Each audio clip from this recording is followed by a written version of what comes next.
กราบไหว้สาถวายความเคารพพระรัตนตรัยเจ้าแก้วต่างสัมปาการเป็นอย่างยิ่งกราบไหว้สาถวายความเคารพพระมหาเถระเจ้าครูบาอาจารย์เจ้าพระภิกษุสงฆ์องค์เนรกุศลกุองค์ที่ฟังรายการอยู่ยังวัดวาอารามต่างๆกราบไหว้สาแสดงความนับถือท่านพระครูจันทรกิจจารักษ์เจ้าคณะตำบลบ้านจันทร์เจ้าวัดบ้านจันทร์เป็นอย่างยิ่งที่เมตตาได้เปิดห้องส่งออกอากาศที่สถานีวิทยุเสียงธรรมจากวัดจันทร์เพื่อเสียงธรรมเพื่อประชาชนที่วัดจันทร์เป็นที่วัดจันทร์กลับไว้สาแสดงความนับถือทั้ง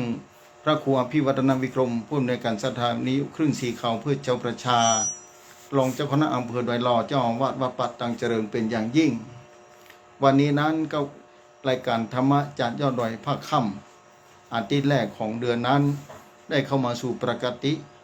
ด้วยความเห็นชอบของอาจารย์ธรรมพระครูอภิวัฒนวิกรมคณะกรรมการขึ้นสีเขาเพื่อชาวประชาต้องขอบคุณเป็นอย่างยิ่งในเมตตาธรรมได้ออกอากาศค่ำคืนวันนี้ได้มาพบปะดำเนินรายการด้วยกระผมธรรมภาพพระวรรณชัยชยานันโทวัดพุทธศรีคีรีตำบลบ้านแปะอำเภอจอมทองจังหวัดเชียงใหม่ได้นำรายการนี้จัดท่านผู้ฟังคือกับท่านผู้ฟังเป็นประจำทุกวันอาทิตย์ตั้งแต่20:00 นเป็นต้นไปจนถึง4:00 นศรัทธาสาธุชนท่านผู้ฟังแล้ววันนี้นั้นอาตมาผมธรรมาภาพได้เดินทางมาที่อำเภอกัลยาณิวัฒนาได้รับความเมตตาจากท่านพระครูจันทรกิจจารักษ์เป็นอย่างดีในการมาออกอากาศเคลื่อนที่ที่สถานีวิทยุเสียงธรรมเพื่อประชาชนที่วัดจันทร์ในค่ำคืนวันนี้ศรัทธาสาธุชนท่านผู้ฟังหลายพื้นที่รอติดตามฟังแม้กระทั่งโทรมาตอนบ่ายนี้ว่าค่ำคืนวันนี้ท่านได้จัดรายการก็มีแต่เจ้าต้องขออภัยเป็นอย่างยิ่งที่ไม่ได้มีโอกาสจัดรายการภาคเจ้าก็ทำให้ขาดเสียงไปได้รับความเมตตาจากท่านพระครูอภิวัฒนวิกรมได้แก้ไขได้จัดแก้ไขในสถานีคือเสียงธรรมของครูบาอาจารย์รูปอื่นได้ออกไปเพราะฉะนั้นศรัทธาสาธุชนท่านผู้ฟังเวลาผ่านไปเวยแต่วันนี้วันที่6 เดือนกรกฎาคม 2568ศรัทธาสาธุชนท่านผู้ฟังทุกท่านที่ติดตามฟังรายการธรรมะในค่ำคืนวันนี้และก็ติดตามไปทาง Facebook Live ของวัดพุทธศรีคีรีแล้วฟังเสียงธรรมเพื่อประชาชนจากสถานีวิทยุวัดจันทร์ 103.50 ที่วัดจันทร์นี้เป็นเครือข่ายหนึ่งของเครือข่ายคลื่นสีเขาเพื่อชาวประชาโดยการบริหารจัดการผู้อำนวยการโดยท่านพระครูอภิวัฒนวิกรมรองเจ้าคณะอำเภอดอยหล่อในเมตตาธรรมดำเนินรายการจัดเสียงธรรมคลื่นสีเขานี้มาเกือบ20 ปีจะ20 ปีแล้วศรัทธาสาธุชนท่านผู้ฟังเพราะฉะนั้นวันนี้นั้น เป็นโอกาสดีอย่างยิ่งในบริเวณวัดจันทร์นี้อากาศเย็นศรัทธาภาคบ่ายนี้ฝนตกฝนตกหนักฝนตกหนักได้รับความเมตตาจากท่านพระครูจันทรกิจจารัตน์เจ้าคณะตำบลบ้านจันทร์เจ้าวัดบ้านจันทร์ในห้องทรงค่ำคืนวันนี้ณที่วัดจันทร์อำเภอกระยาณิวัฒนาจังหวัดเชียงใหม่ศรัทธาสาธุชนท่านผู้ฟังฉะนั้นญาติโยมศรัทธาสาธุชนท่านผู้ฟังแต่ละที่ที่ติดตามฟังรายการค่ำคืนวันนี้มาปะการท่ามกลางเวลาที่หมดไปถึงวันห้องกลับคืนมาบ่ได้ศรัทธาสาธุชนท่านผู้ฟังนี่เหมือนกันก็มีธุระอันปะปังได้มีโอกาสขึ้นมาเยี่ยมเยียนคณะศรัทธาอำเภอกระยาณิวัฒนาหลายคนที่โทรมาแต่เจ้าหลายคนที่โทรมาถามในค่ำคืนวันนี้เพราะฉะนั้นรายการปกติได้เข้ามาสู่ภาคปกติในวันอาทิตย์แรกของเดือนนั้นตั้งแต่วันอาทิตย์เป็นต้นไปจนถึงวันเสาร์ตั้งแต่20:00 นเป็นต้นไปศรัทธาสาธุชนวันนี้วันที่7แล้วคงเหลือบ่กี่วันในเทศกาลเข้าพรรษาก็จะมาถึงแถมบอกปอก็วันขึ้น15 ค่ำศรัทธาสาธุชนท่านผู้ฟังเป็นวันอาสาฬหบูชาที่จะมาถึงนี้เป็นวันสำคัญอย่างยิ่งวันที่องค์พระสัมมาสัมพุทธเจ้าได้แสดงธรรมเป็นครั้งแรกเป็นวันเดือนอาสาฬหบูชาเมื่อพระองค์ได้แสดงธรรมครั้งแรกในขณะเดียวกันนั้น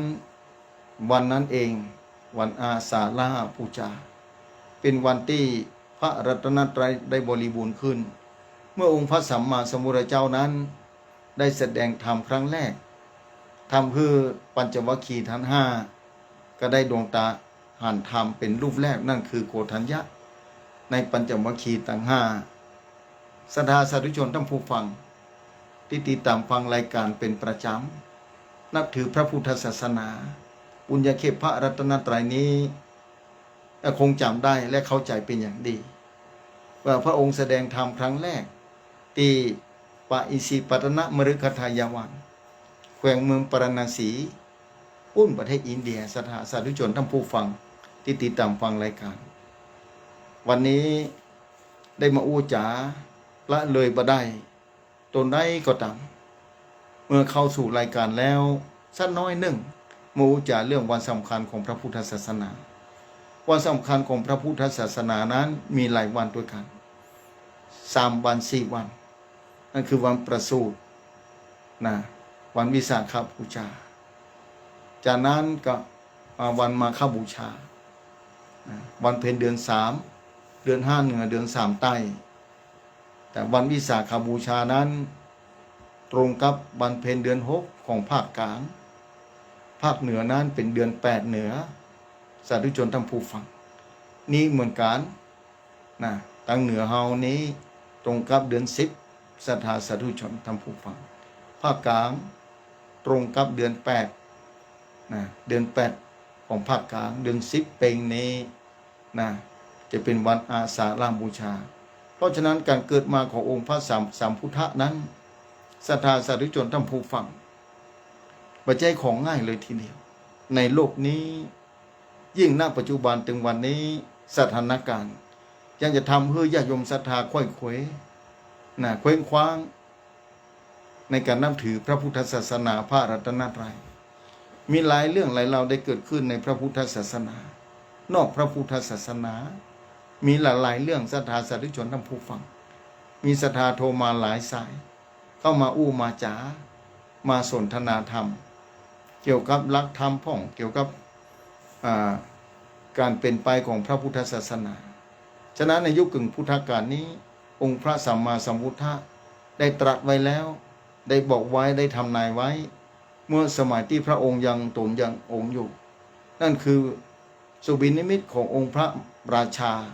พระเจ้าประสิทธิโกศลแคว้นโกศลสถาพระองค์นั้นได้สุบินิมิต16 ประการศรัทธาคงจำได้ทุกคน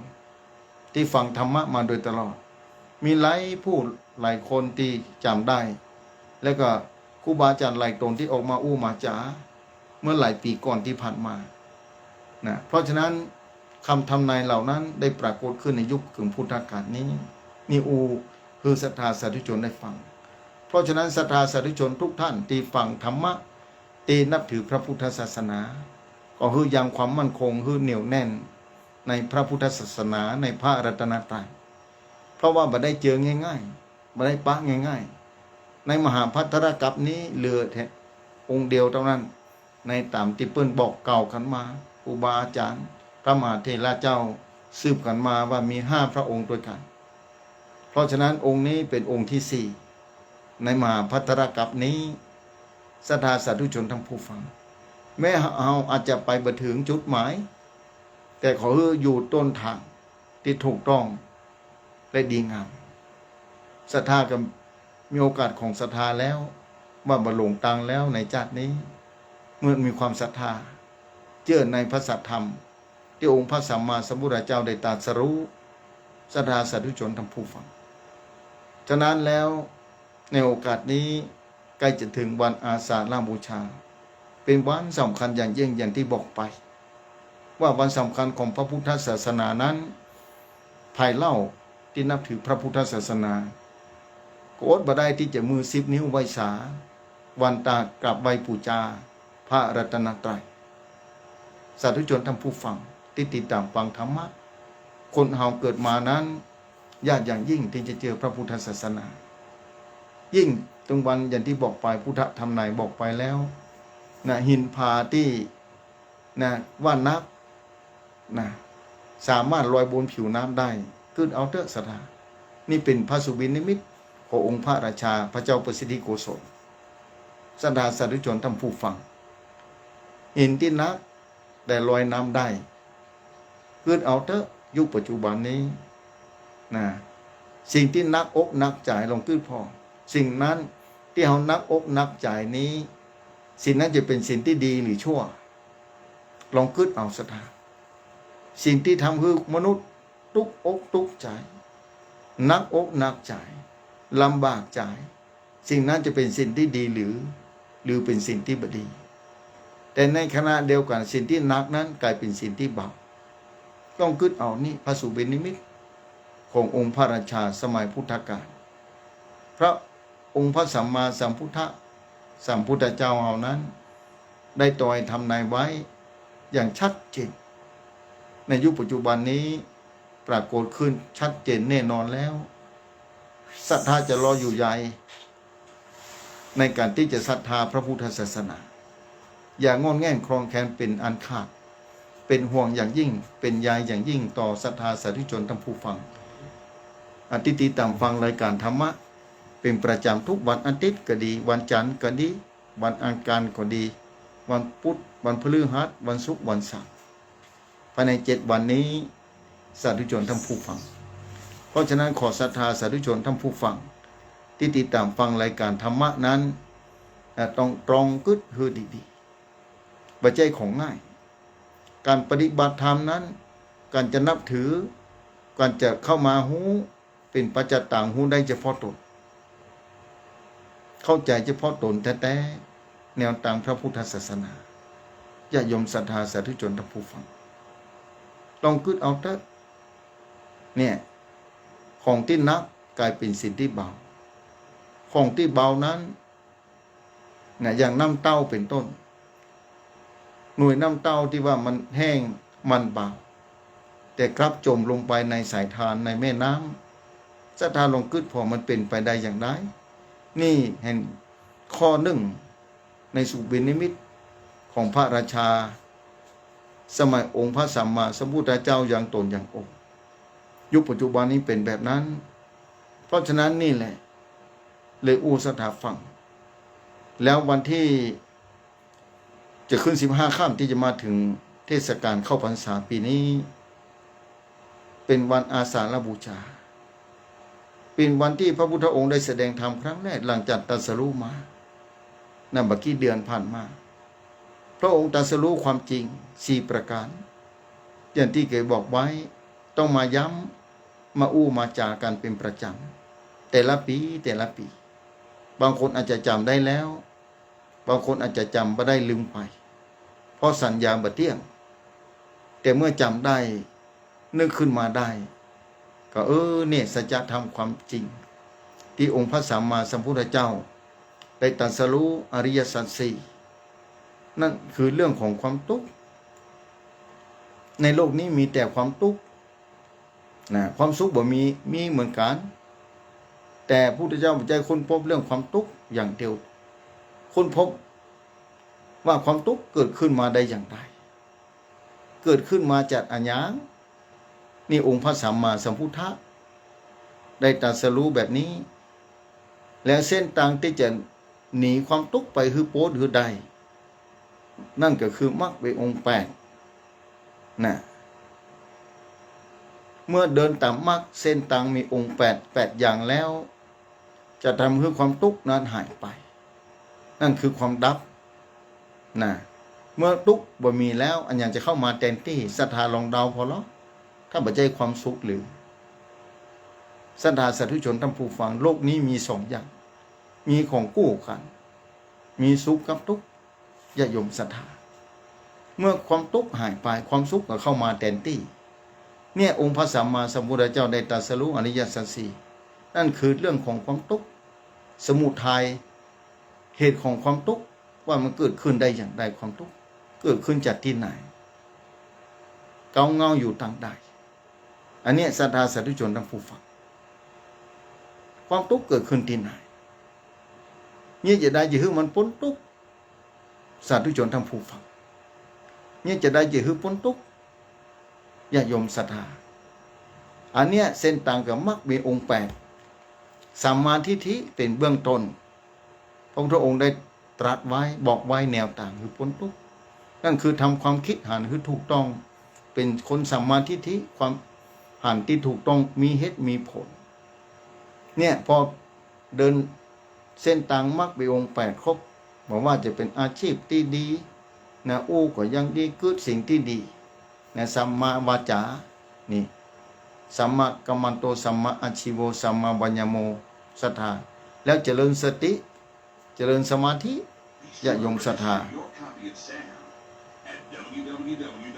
เจริญสมาธิญาติโยมศรัทธาสาธุชนทั้งผู้ฟังญาติโยมศรัทธาสาธุชนทั้งผู้ฟังทุกท่านที่ติดตามฟังรายการธรรมะเนี่ยถ้าเข้าใจแล้วลองมาพิจารณาพอองค์พระสัมมาสัมพุทธะได้ตรัสรู้สิ่งเหล่านี้เพราะฉะนั้นวันอาสาฬหบูชาองค์พระสัมมาสัมพุทธเจ้าได้ตรัสรู้แล้วได้เทศนาคือปัญจวัคคีย์ทั้งห้าปัญจวัคคีย์ทั้งห้าสมัยก่อนเพิ่นเอาพระฤาษีนั่นแหละแต่อัญญาโกฏัญญะเป็นพระสงฆ์รูปแรกในพระพุทธศาสนาก่อนหน้านั้นอัญญาโกฏัญญะเป็นพราหมณ์เหมือนกันเป็นนักทำนายเหมือนกันนะทำนายไทยทัพบุคลิกลักษณะมหาบุรุษนี่มีกี่ประการเมื่อองค์เจ้าชัยสิทธัตถะได้ประสูติขึ้นมาแล้วพระเจ้าสุโธทนะก็ได้บอกแก่พราหมณ์ทั้งหลายทั้งหมดทั้งมวลอันเจิญมานะ100 กว่าคนก่อน100 กว่าตน100 กว่าคนว่าลูกเฮานี้กุมารพระโอรสของเฮานี้ที่ได้เกิดขึ้นมาแล้วนี้ประสูติมาแล้วนี้วันตั้งหน้าจะเป็นอย่างไรแต่ก่อนหน้านี้มีพระฤาษีตนหนึ่งที่พระเจ้าสุโธทนะนับถือศรัทธาพระราชานี่จะไหว้ผายศรัทธาบ่มีผายแล้วนอกจากคนนับถือพิเศษแต่พระฤาษีก็มาพระจำประพิษนะอิสตาดำบดได้มาทำนายบอกว่ามาหาแล้วยกมือไหว้สาลูกเต้าพนนั่นคือโอรสของพระเจ้าสุโธทนะเจ้าชายสิทธัตถะนี่พอยกมือไหว้ปุ๊บพ่อเพิ่นก็ไหว้ตัวพอศรัทธาต่อพระฤาษีตนนี้หรือนักบวชตนนี้เมื่อนักบวชนี้ยังไหว้ลูกเอาก็ขอไหว้ตัวเนี่ยเจ้าชายสิทธัตถะนี่พ่อยกมือไหว้สาลองกึดพอศรัทธาอัศจรรย์อันยันจะปานนั้นเมื่อไหว้สาแล้วสาธุชนทั้งผู้ฟังนะ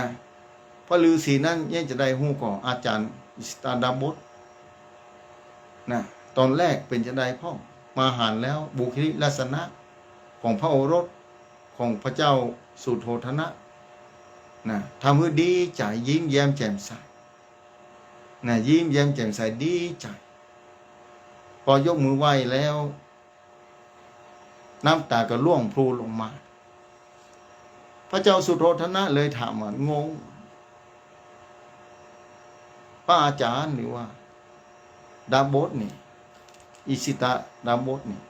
เป็นจะได้ถึงน้ำตาตกตอนแรกก็ยิ้มแย้มแจ่มใสดีอยู่แต่เพราะว่าเจริญพรนะมหาบพิตรอาตมาภาพหรือเฮานี้อายุนักแล้วที่เฮามาถึงแล้วดีใจหันบุคลิกลักษณะของลูกคือ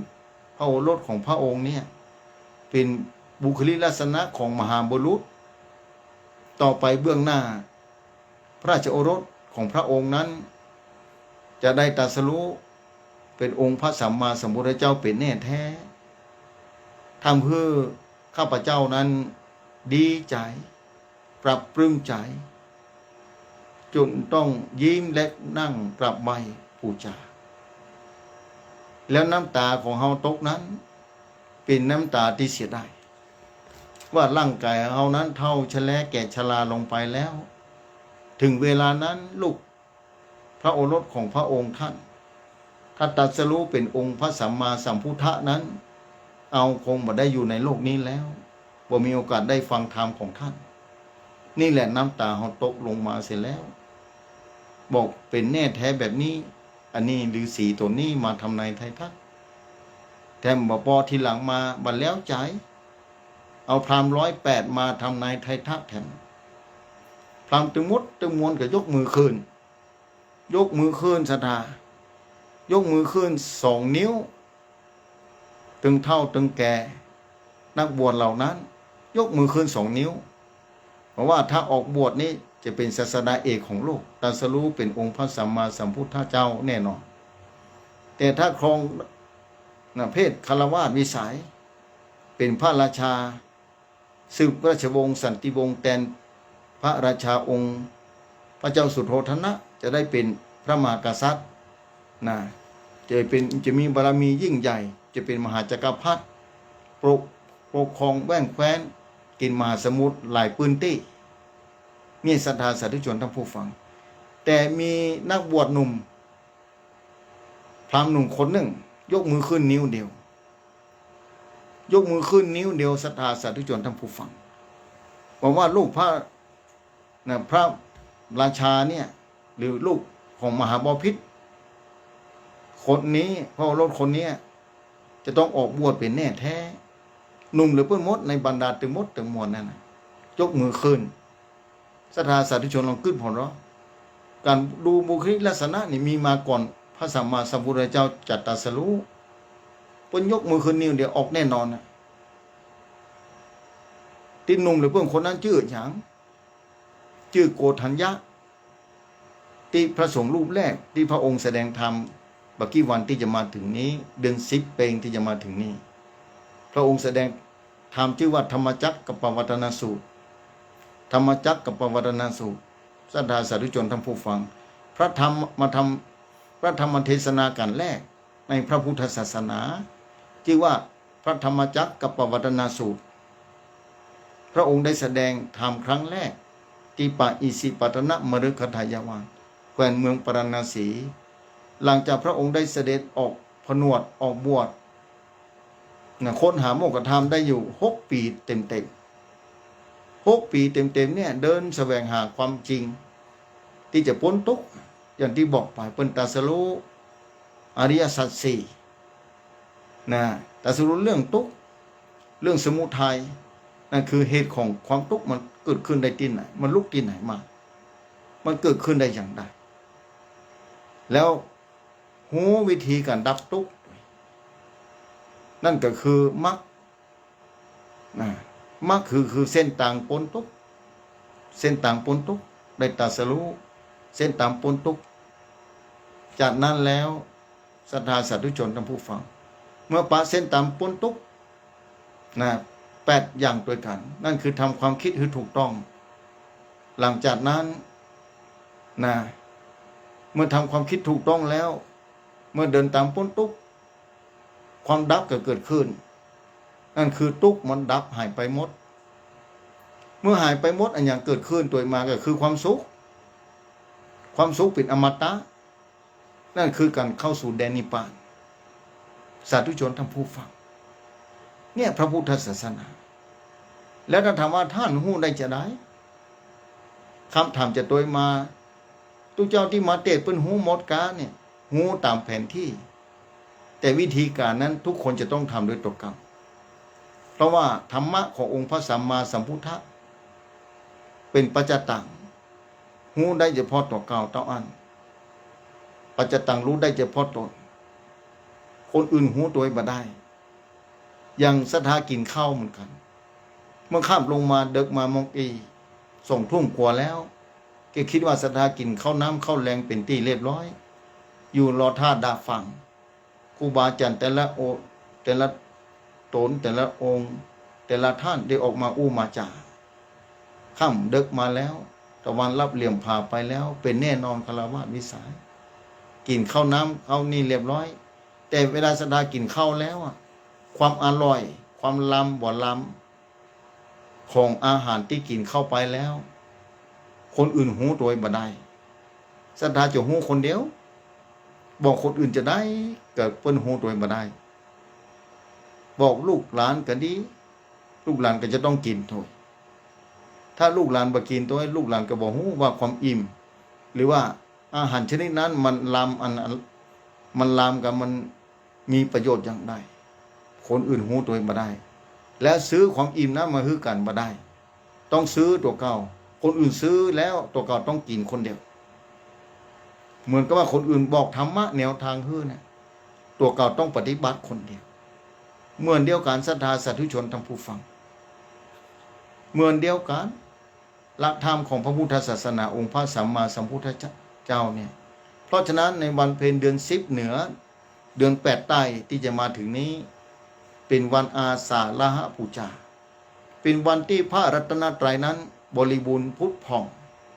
บริบูรณ์ครบ3รัตนะนั่นคือพุทธรัตนะธรรมารัตนะสังฆารัตนะ3รัตนะนี้บริบูรณ์แล้วศรัทธาสาธุชนทั้งผู้ฟังนะ3รัตนะนี้บริบูรณ์แล้วเกิดขึ้นแล้วเมื่อ 2,500 กว่าปีก่อน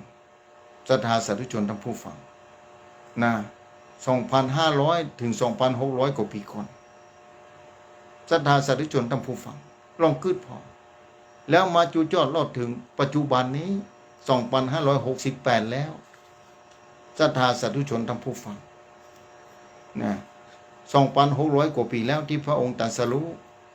ญาติโยมศรัทธาทุกคนมีบุญมีวาสนาได้มาพบปะพระรัตนตรัย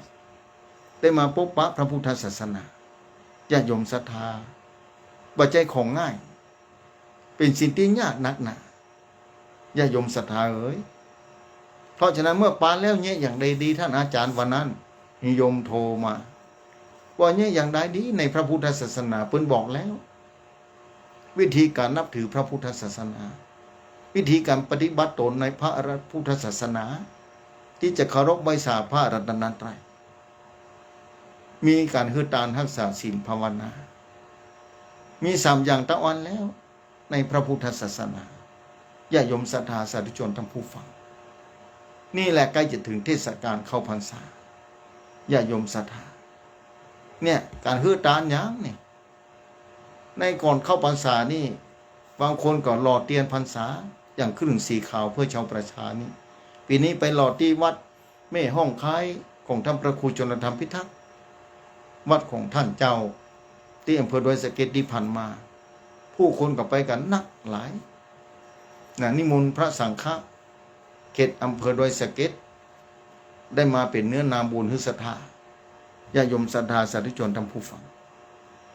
ได้มาเป็นเนื้อนาบุญให้ญาติโยมศรัทธาสาธุชนทั้งผู้ฟังนี่หลังจากนั้น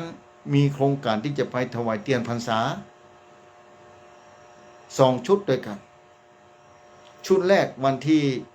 เสาร์เดือนนี้เดือนกรกฎาคมที่จะมาถึงนี้ญาติโยมศรัทธาจะไปตานเตี้ยอำเภอเสมิงจังหวัดเชียงใหม่เนี่ย บางคนก็เตรียมตัวไว้แล้วประจำการรถว่ากี่คันเพราะว่าไปปิกได้สบายไปมีโอกาสต่อไปตานเตียนพระอาบน้ำฝนนี่วันนั้นวันก่อนโยมโทรมาพระอาบน้ำฝนนี่มันเริ่มตั้งแต่เมื่อใดนี่ถ้าจะมาเล่าค่ำคืนนี้ก็จะเย้าไปแถมก็เล่าย่อๆก็ได้บางคนก็ว่าแบบนั้นนะตานพระอาบน้ำฝนนี่เริ่มต้นแต่ที่ไหนมาเมื่อใดเป็นอย่างไรในสมัยพุทธกาลเหมือนกันนะฤดูกาลใกล้เข้าพรรษามาแล้วฝนตกน้ำนองฤดูฝนเข้ามาเยือนบนโลกนี้แต่ละพื้นที่อาจจะต่างกันไปญาติโยมศรัทธาเอ้ยพอฤดูฝนเข้ามาน้ำก็นองจึงนองพระนางวิสาขานางวิสาขาเนี่ยมาอุบาสิกานะวิสาขามาอุบาสิกาคือผู้นับถือพระพุทธศาสนาที่เป็นกุลสตรีเป็นแม่หญิงได้นับถือพระพุทธศาสนาสมัยพระพุทธเจ้ายังตนยังองค์อยู่บอกบริวารตัวเก่าคนใจคือไปอาราธนาพระสงฆ์มาฉันภัตตาหารที่บ้านคนใจก็เดินทางไปที่พระเจตวันการเดินทางไปคงจะต้องผ่านแม่น้ำเป็นแน่แท้หลายฝั่งนั้นระหว่างนั้นศรัทธาสาธุชนท่านผู้ฟังพอดีน้ำนองศรัทธาพระสงฆ์องค์เจ้าสมัยก่อนนั้นพระพุทธเจ้ากำหนดไว้คืออาบน้ำแบบนั้นแบบนี้แต่สมัยก่อนนั้นผ้าขวาเสื้อผ้าขวาใบนั้นเครื่องนุ่งห่มต่างๆญาติแค้นดำบากหนักหนาพระพุทธเจ้าก็ยังมาได้อนุญาตคือญาติโยมศรัทธาใบสามาถวายปู่จาผ้าต้อนขวาใบที่เป็นผ้าเหลืองผ้ากำปนนี่มาได้มาถวายพุทธานุญาตยังบ่มีเตื้อคนใจของพระนางวิสาขาได้เดินทางไปห่านกับชีเปลยเป็นบอกสมัยก่อนนักบวชชีเปลยมีทุกวันนี้อาตมาไปยังหานอยู่นักบวชชีเปลยบ่ใส่เสื้อผ้านะญาติโยมศรัทธาสมัยพุทธกาลมีหลายคณะหลายลัทธิในสมัยก่อนนั้นแต่มาคราวนี้คนใจของพระนางวิสาขาได้เดินทางไปจะไปอาราธนากราบไหว้พระสงฆ์ขึ้นมาที่บ้านของพระนางวิสาขาแต่ปะใส่นะพระสงฆ์เหล่านั้นกำลังส่งน้ำอยู่คืออาบน้ำนั่นแหละเนี่ยเพราะมาก่อนพระบุมีอาบน้ำป่วยกายเพิ่นกับปิกมาบอกว่าท่านเจ้าแม่เจ้าเอ๋ยบัดนี้ที่ไปมาแล้วนี่บาหารพระสงฆ์สักลูกสักตนนี่ก็ชีเปรยทั้งนั้นศรัทธาสาธุชนทั้งผู้ฟังพระนางวิสาขานั้นประกอบด้วยคุณลักษณะบารมีเก่าแต่เก่าก่อนมีมาเนี่ยคนที่สั่งสมบุญมาแบบนั้นปัญญาละเอียดอ่อนลึกซึ้งศรัทธาปัญญาแต่ละคนอาจจะต่างกันพระนางวิสาขานึกขึ้นได้ว่านี่น้ำนองฝนตกน้ำนองพระสงฆ์คงจะส่งน้ำอาบท่าเป็นแน่แท้ไปไม่นางเอ๋ยไปเขานี้นี่ปะแน่นอนแล้วไปเถอะคนใจคนนั้นก็ไปแทนก็ไปหานใจพระสงฆ์ไล่ตรงไหนองเต็มไปหมดนั่นไปคันนี้ปาแต่เป็นกลับไหว้อาราธนาพร้อมทั้งองค์พระสัมมาสัมพุทธะมาอย่างบ้านพระนางวิสาขาเมื่อฉลองศรัทธาพระนางวิสาขาแล้วหลังจากนั้นพระพุทธเจ้าสัมโมทนิยกถาเรื่องธรรมะธรรมโมเปิดโอกาสคือพระนางวิสาขาใครขอหยังก็ยกมือไหว้สาองค์พระสัมมาสัมพุทธะเล่าเรื่องเราที่ผ่านมาที่ว่าตะกี้นะพระนางวิสาขาก็เลยขออนุญาตว่าขอตานพระอาบน้ำฝนได้ก่อนพระพุทธเจ้าก็ทรงอนุญาตคือพระนางวิสาขาสามารถถวายพระอาบน้ำฝนคือพระสงฆ์ได้ประเพณีนี้วัฒนธรรมนี้ฮีดหอยนี้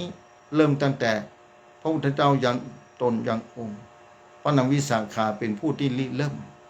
ขออนุญาตจากพระองค์สัมมาสัมพุทธะสัมพุทธเจ้าของเฮานี้เนี่ยศรัทธาสาธุชนท่านผู้ฟังเพราะฉะนั้นก่อนเข้าพรรษา1 เดือนนี้มีพุทธานุญาตคือพระสงฆ์ต่างหลายสามารถไปซ่องหาพระอาบน้ำฝนมาใจได้แต่ณปัจจุบัน 2568 ปีศรัทธาสาธุชนท่านผู้ฟังความเจริญรุ่งเรืองมหาศาลของบนโลกนี้เทคโนโลยีเจริญมหาศาลการทอผ้าเสื้อผ้าความหมายการผลิตเสื้อผ้าต่างๆ ทันสมัยมหาศาลแต่ประกอบด้วยความศรัทธาของพุทธศาสนิกชนในโลกนี้ที่มีต่อพระพุทธศาสนา มีต่อพระรัตนตรัยจะยมศรัทธาปาการทำบุญถวายผ้าเหลืองผ้าอาบน้ำฝนก็ดีผ้าไตรก็ดีเต็มไปหมดถึงวันนี้อยากได้อานิสงส์อยากทำบุญเนี่ยที่บอกตะกี้ว่าจะต้องปฏิบัติพระพุทธศาสนาอย่างใดพ้องก็มีการฮึดตานรักษาศีลภาวนาเนี่ยบุญกิริยาวัตถุต่างๆญาติโยมศรัทธาสาธุชนท่านผู้ฟังเพราะฉะนั้นญาติโยมศรัทธาสาธุชนทุกท่านที่ติดตามฟังธรรมะติดตามฟังธรรมะมาโดยตลอดนั้นคงเข้าใจดีเนี่ยเทศกาลเข้าพรรษานี้เป็นแบบนั้นศรัทธาสาธุชนท่านผู้ฟังแต่ระยะเวลา2,000 กว่าปีที่ผ่านมาเนี่ยจะมาถึงแล้วเนี่ยวันที่11ที่จะมาถึงนี้เทศกาลเข้าพรรษาบอกแล้วพระองค์ได้แสดงธรรมครั้งแรกแสดงธรรมชื่อว่าธรรมจักรกับปวัตตนสูตรพอแสดงธรรมเสร็จแล้วอย่างที่บอกตะกี้เมื่อแสดงธรรมเสร็จแล้วนักบวชหรือว่าปัญจวัคคีย์ผู้อุปถากองค์พระสัมมาสัมพุทธเจ้า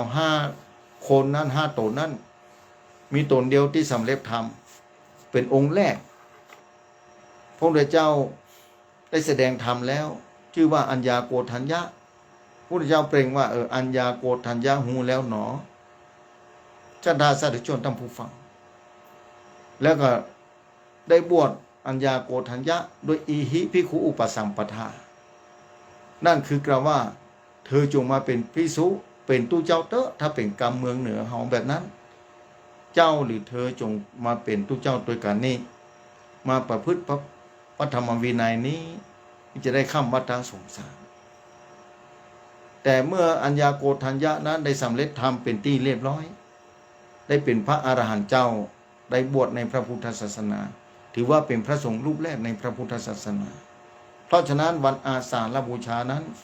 เป็นวันที่พระรัตนตรัยบริบูรณ์แล้วอย่างที่บอกไปตะกี้3 รัตนะนี้เป็นรัตนะคือแก้ว3 ดวงนี้เป็นสิ่งที่มีค่ามหาศาลถ้าครบ5,000 ปีแล้วแก้ว3 ดวงนี้บ่มีในโลกนี้เป็นแน่แท้โลกนี้จะว่างจากแก้ว3 ดวงนี้ไปแทน1 พุทธันดร1 พุทธันดรนี่บ่ใช่ว่าปี2 ปีหมื่นปีแสนปีบ่ใช่นะศรัทธาจะต้องรอพุทธเจ้าองค์ใหม่พุทธใจระยะเวลาแห่งขนาดไหนญาติโยมศรัทธาสาธุชนท่านผู้ฟังลองคิดพอระยะเวลาของพระพุทธศาสนาแต่ละองค์ที่องค์พระสัมมาสัมพุทธเจ้าจะมาตรัสรู้นะมันใจของง่ายและองค์ต่อไปนั้นพระองค์สร้างบารมีมา16 อสงไขยแสนมหากัปสร้างบารมีมาถือว่าเป็นวิริยะบารมีอย่างที่เคยบอกในสถานีวิทยุนี่แหละว่าพระพุทธเจ้ามี3 อย่างองค์เดียวพระพุทธเจ้าอย่างเดียวมี3 ลักษณะนั่นคือการสร้างบารมีบัดเต้ากันอย่างองค์ปัจจุบันนี้องค์พระสัมมาสัมพุทธะที่กราบไหว้สาปัจจุบันนี้ได้สร้างบารมี4 อสงไขยแสนมหากัปถ้าปัญญาบารมีนี่พระพุทธเจ้าไปปัญญาบารมีนี่ปัญญาบารมี4 อสงไขยแสนมหากัปนี่ว่าปัญญาธิกะถ้าศรัทธาธิกะ8 อสงไขยแสนมหากัปถ้าวิริยะธิกะต้องใจความเพียรสูง16 อสงไขยแสนมหากัปองค์ต่อไปต่างหน้าคนที่จะมาเกิดที่พบปะพระองค์ในยุคนั้นล้วนแต่คนมีบุญเท่านั้นมาเกิดคนมีศีล5 บริบูรณ์บ่มีคนชั่วเมื่อบ่มีคนชั่วตำรวจก็บ่มีทหารก็บ่ต้องมีเพราะคนบ่แบ่งแย่งบ่ชิงดีชิงเด่นกันอยู่แล้วบ่ลบราฆ่าฟันกันอยู่แล้วอย่างตึงวันนี้หันก่อนต้องมีทหารต้องมีตำรวจทหารเฝ้าชายแดนระหว่างกัมพูชาประเทศไทยเนี่ยต้องมีตำรวจทหารแบบนี้ต้องเฝ้าชายแดนเพราะว่าต่างคนจะลู่แผ่นดินศอกกาคืบกาวากานี่ตารางนิ้วเดียวก็มาได้เอาของประเทศไทยไปแบบนั้นแบบนี้เพิ่นก็ลงข่าวกันแบบนั้นแบบนี้เนี่ยญาติโยมศรัทธาสาธุชนท่านผู้ฟังเนี่ยต้องมีทหารหันก่อนแต่ละประเทศ ต้องป้องกันประเทศตัวเก่าแต่สมัยองค์พระสัมมาสัมพุทธเจ้าองค์ต่อไปนั้นมันต้องมีทหารมันต้องมีตำรวจมันต้องมีกฎหมายเพราะทุกคนมีศีลเปียงกันหมดเปิ้นเปรียบเทียบว่าแผ่นดินเรียบเหมือนหน้ากองใจเปิ้นอุปมาอุปไมยเปิ้นบอกไว้แบบนั้นนั่นคือจิตใจนะจิตใจของนะจิตใจศรัทธาสาธุชนท่านผู้ฟังนั่นคือจิตใจของผู้คนนั้นเต้าเดียวกันมีศีล5เต้าเดียวกันหมดเมื่อมีศีลเต้าเดียวกันเมื่อมีศีลธรรมประสานอย่างจะต้องมาร่างกฎหมายประสานอย่างจะต้องมีตำรวจประสานอย่างจะต้องมีทหารมาเฝ้าเขตแดนเพราะบ่มีเขตบ่มีแดนแล้วต่างคนต่างอยู่ด้วยศีลด้วยธรรมมีคุณธรรมมีศีลธรรมความสุขก็ย่อมเกิดขึ้นในระยะนั้นในสมัยนั้นแต่สมัยปัจจุบันนี้เล่าข่าวคราวเกิดขึ้นมาถึงวันสาธุชนท่านผู้ฟังน่าเป็นห่วงขนาดไหนน่าเป็นยายเท่าใดปัญหาที่เกิดขึ้นถึงวันนี้น่าเป็นห่วงบอกว่ามนุษย์เนี่ยกล้าขายมนุษย์กันแม้แต่ร่างกายยังเอาไปกล้าไปขายจิตใจอันอย่างขนาดนั้นเนี่ยต้องมีตำรวจต้องมีทหารต้องร่างกฎหมายเนี่ยศรัทธาสาธุชนท่านผู้ฟังลองคิดพอแม้แต่ลูกเต้าหลานเลนศรัทธาเองจะไปที่หันที่นี่ก็ต้องระเวทระวังถึงวันนี้เหมือนกันบอกว่าคนเฒ่าบอกว่าละอ่อนอยู่บ้านคนเดียวก็ต้องระวังเน้อท่านอาจารย์ออกมาอู้สถานีพ่อเน้อบอกคนเฒ่าด้วยนะคนเฒ่าพุ่นฟังหลายอยู่ว่าเนี่ยศรัทธาสาธุชนท่านผู้ฟังโลกนี้ไปมาถึงขนาดนี้แล้วหรือการก่อภัยธรรมชาติถึงวันนี้หลายประเทศประสบกับภัยธรรมชาติประเทศจีนที่ผ่านมาวันก่อน2 วันเนี่ยมณฑลเสฉวนฝนตกพายุเข้าถล่มอยู่ทางตะวันตกเฉียงเหนือของแผ่นดินจีนศรัทธาสาธุชนท่านผู้ฟังบอกว่ารัฐไหนบอกว่ามณฑลไหนเนี่ยที่ประเทศอเมริกาที่ผ่านมานี่รัฐเท็กซัสที่ผ่านมาแต่ว่านี่วันนี้แต่ว่านี่รถเนี่ยถึงการเนี่ยมันปิวไปเหลือใบไม้ศรัทธาอันยังจะปานนั้นจะยมศรัทธาสาธุชนท่านผู้ฟังรถโยนเนี่ยมันปิวไปได้ลมมันพัดไปได้เนี่ยกึดพอศรัทธาว่าเคยหูเหมือนเล็กนะรถโยนเนี่ยแล้วมันปิวไปได้อย่างไรคนจะไปเหลือศรัทธาสาธุชนท่านผู้ฟังถ้ามันไปเกิดอยู่พื้นที่นั้นศรัทธาจะเอาอย่างไรลองกึดพอจะเอาชีวิตรอดอย่างไรถ้าภัยธรรมชาติเกิดขึ้นแบบนั้นแล้วณตอนนี้ศรัทธาเกิดอยู่ที่ไหนเกิดอยู่เมืองใดเกิดอยู่ประเทศไหนบัจจัยประเทศสยามแผ่นดินไทยบัจจัยกาในแผ่นดินไทยแผ่นดินสยามนี้มีพระพุทธศาสนาฝังรากฐานมายาวนานพระราชามากษัตริย์เจ้าแต่ไหนแต่ไรมานั้นทรงนับถือพระพุทธศาสนาศาสนูปถัมภกยอยกพระพุทธศาสนามาโดยตลอดกาลสมัยแม้แต่ปัจจุบันนี้เหมือนกันพระวชิระเก้าเจ้าอยู่หัวพระองค์ศรัทธาในพระพุทธศาสนาเคารพรักในพระรัตนตรัยศรัทธาสาธุชนท่านผู้ฟังลองคิดพอแต่ละสมัยมาแล้วบ่เคยเว้นว่างจากพระราชาในแผ่นดินที่มีพระพุทธศาสนาองค์พระสัมมาสัมพุทธะตรัสไว้กับพระอานนท์ก่อนที่จะเข้าสู่มหาปรินิพพานนี่บอกว่าอานนท์อย่าไปห่วงศาสนาของตถาคตนี้จะมีพระมหากษัตริย์ศาสนูปถัมภกยอยกพระพุทธศาสนาของเฮานี่ทุกยุคทุกสมัยณปัจจุบันนี้เหลือประเทศใดพ้องในโลกนี้ญาติโยมศรัทธาเอ๋ยในโลกนี้เหลือประเทศไหนพ้องประเทศใดที่มีประเทศไทยตะวันเอเชียตะวันออกเฉียงใต้ประเทศเอเชียมีเหลือ2 จุดที่กษัตริย์มีอยู่ที่นับถือพระพุทธศาสนานั่นคือประเทศภูฏาน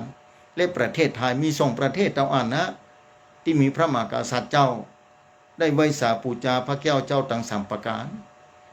ประเทศอื่นบ่มีวันนั้นโยมถามประเทศเราเพิ่นบ่มีก็ท่านอาจารย์โอ้สูญหายไปเมือนแล้วประเทศกัมพูชาก็บ่มีพม่าก็หายไปแล้วสมัยที่อังกฤษเนี่ยตรีตาทัพล่าอาณานิคม สมัยก่อนนะเมื่อพศ2400ปลายเป็นเทศกาลล่าอาณานิคม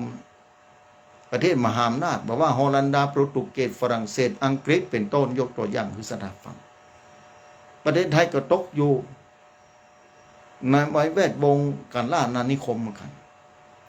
รอดปั้นเยียวปากกามาได้ในสมัยรัชกาลที่5นะรัชกาลที่5นี่เสด็จประพาสต่างยุโรปเป็นครั้งแรกหลังจากพระเจ้านิโคลัสพระราชาลูกของพระราชาของโซเวียตได้เสด็จพระราชดำเนินมายังประเทศสยาม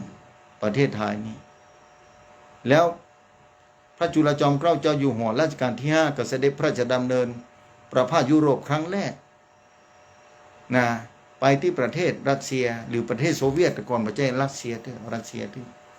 นี่ศรัทธาสาธุชนทำผู้ฟังนะแล้วถ่ายรูปด้วยกันแต่มาได้รูปนะเมินมาแล้วนะมาอ่านพอเนี่ยความอัจฉริยะของพระราชาแต่ละพระองค์นั้นอาจจะบ่เหมือนกันบุญญาบารมีอาจจะบ่เท่ากันศรัทธาสาธุชนท่านผู้ฟังแต่ล้วนที่ศรัทธาต่อพระพุทธศาสนาพระรัตนตรัยจะยมศรัทธาสาธุชนลองกึศพอแต่ละพระองค์นั้นแม้แต่ลูกเต้าหลานเหลนศรัทธาก็เหมือนกันในยุคปัจจุบันนี้ในห้องเรียนของนักเรียนเนี่ยครูประจำชั้นหูดีว่านักเรียนแต่ละคนนั้นมีความรู้ความเข้าใจมีความเก่งความสามารถเต้าเตรียมกันหรือบัดตั้งกันอย่างใดอันนี้ครูประจำชั้นจะหูครูที่โรงเรียนนั่นแหละหูดีญาติโยมศรัทธาสาธุชนทำผู้ฟังเพราะฉะนั้นเนี่ยบุญมันมาเต้ากันว่ากันมาได้ตำนี้กันกับมอ่อนสุดแท้แต่บุญญาบารมีฉะนั้นพระพุทธศาสนานี้บอกแล้วคือสร้างบารมีคือตานถ้าต้องการมั่งมีพออยู่พอกินพอใจคือตานไม่ใช่ตานพระสงฆ์บุญเกิดขึ้นไปแล้วแต่มีความเข้าใจละเอียดอ่อนขนาดไหนมดตัวหนึ่งที่กำลังซ่อหาอาหารศรัทธากินข้าวแล้วข้าวยังเหลือบนจานบนมือติดมือมากับข้าวนึ่งก็ดีปั้นข้าวนึ่งก็ดีข้าวเหนียวติดมือน้อยหนึ่งหมดจ้องลงไปปุ๊บปรารถนาเลยนี่คือมดตัวนี้ได้กินไหมพอศรัทธาวางลงไปปุ๊บมดตัวหนึ่งมากัดมาคบเอาเม็ดข้าวที่วางไว้เนี่ยล่าไปแล้วศรัทธาจะเสียใจหรือดีใจลองกึศคือดีๆเนี่ยศรัทธาเม็ดข้าวเม็ดหนึ่งที่ติดมือศรัทธาแต่ศรัทธาอยากจะหื้อมดมันกินศรัทธาวางลงไปปุ๊บมดตัวหนึ่งมาหานเข้าใส่หานกับตาว่ามันกลับไปแล้วแล้วจมูกมาลู่กันตัวศรัทธาจะเสียใจหรือดีใจความปรารถนาของศรัทธามาแบบนั้นก็คงบ่พ้นที่จะดีใจภาคภูมิใจเมื่อดีใจและภาคภูมิใจในขณะนั้นความสุขเกิดขึ้นบ่ใช่คะแม้จะหื้อตันกษัตริย์เดรัจฉานตัวน้อยเดียวบุญบ่สูญหายไปไหนมันจะก่อตัวเต้อน้อยขึ้นมาจัดเรื่องแต่ละชาติเคยสั่งสมมาแล้ว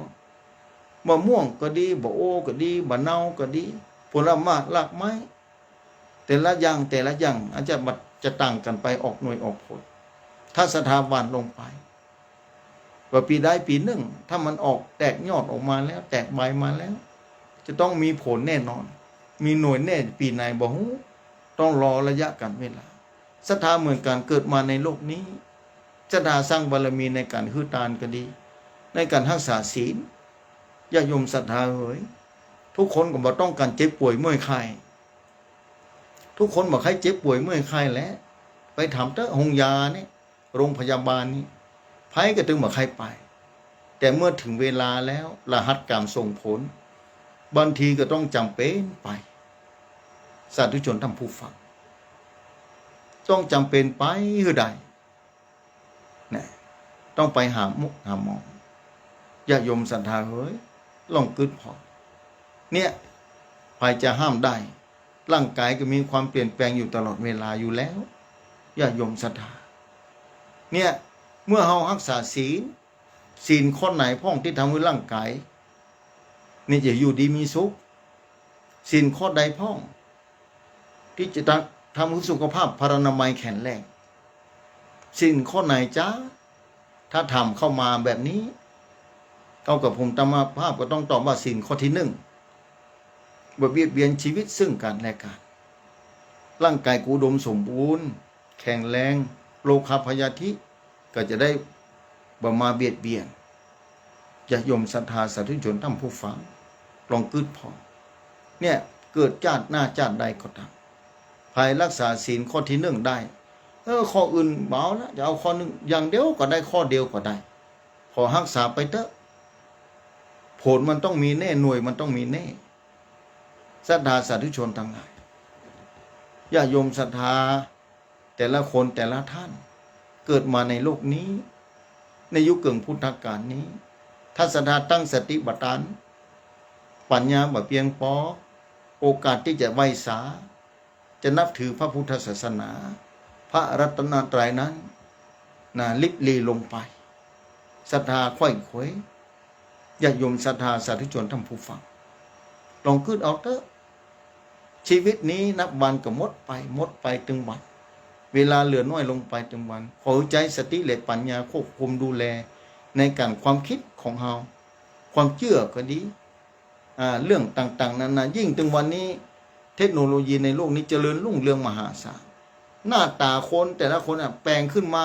ในจอทีวีจอโทรทัศน์แปลงขึ้นมาในจอโทรศัพท์สามารถเหมือนกันเหมือนกันแป๊บใดรูปครูบาอาจารย์ตะกอน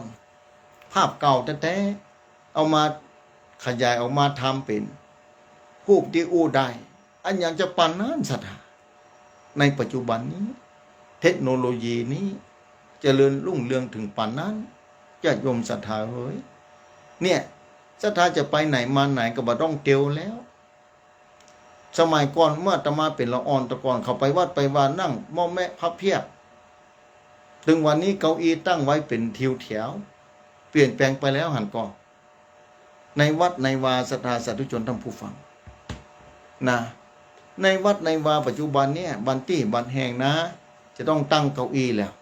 สมัยก่อนบ่มีจะซ่อเก้าอี้ที่ไหนแล้วคนเฒ่ามีก็สมัยก่อนที่วัดที่วากับคนเฒ่าปะเลอะปะเตอไปวัดไปวาสมัยก่อนอันนี้คือความเปลี่ยนแปลงไงทุกคนก็ปฏิเสธบ่ได้ทุกคนปฏิเสธบ่ได้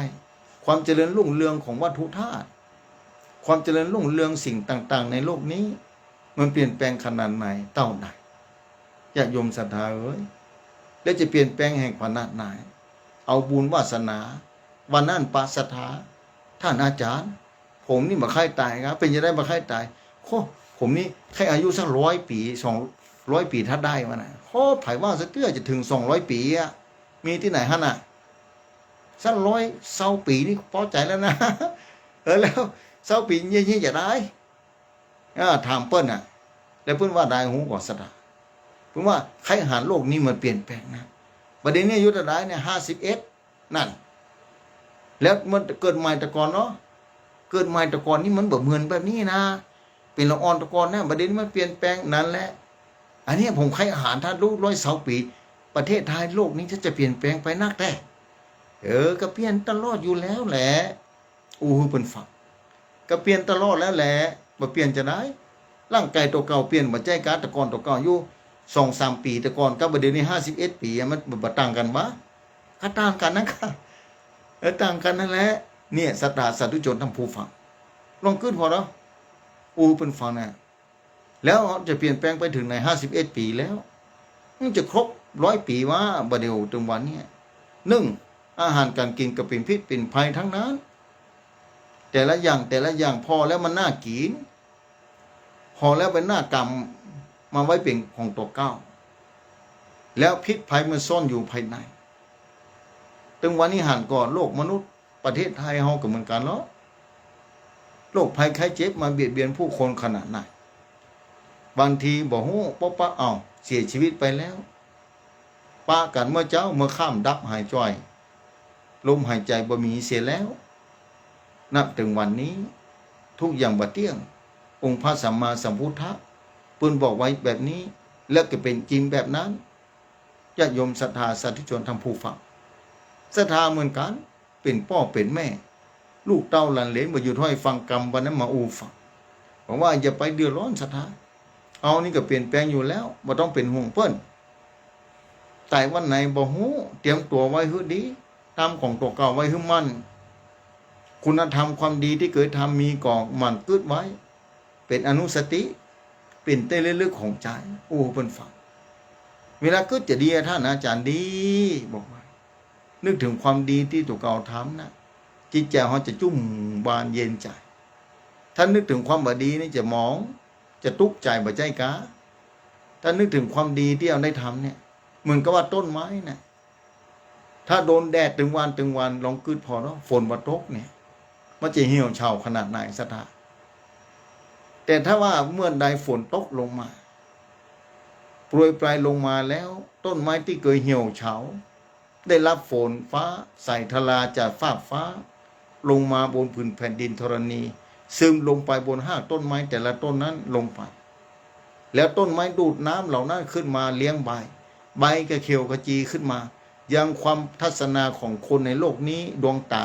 พอสีเขียวออกมากับชุ่มช่ำทำให้เย็นใจไปจนได้ต้นไม้กับเบิกบานขึ้นมาศรัทธาสาธุชนลองกึดพอศรัทธาเหมือนกัน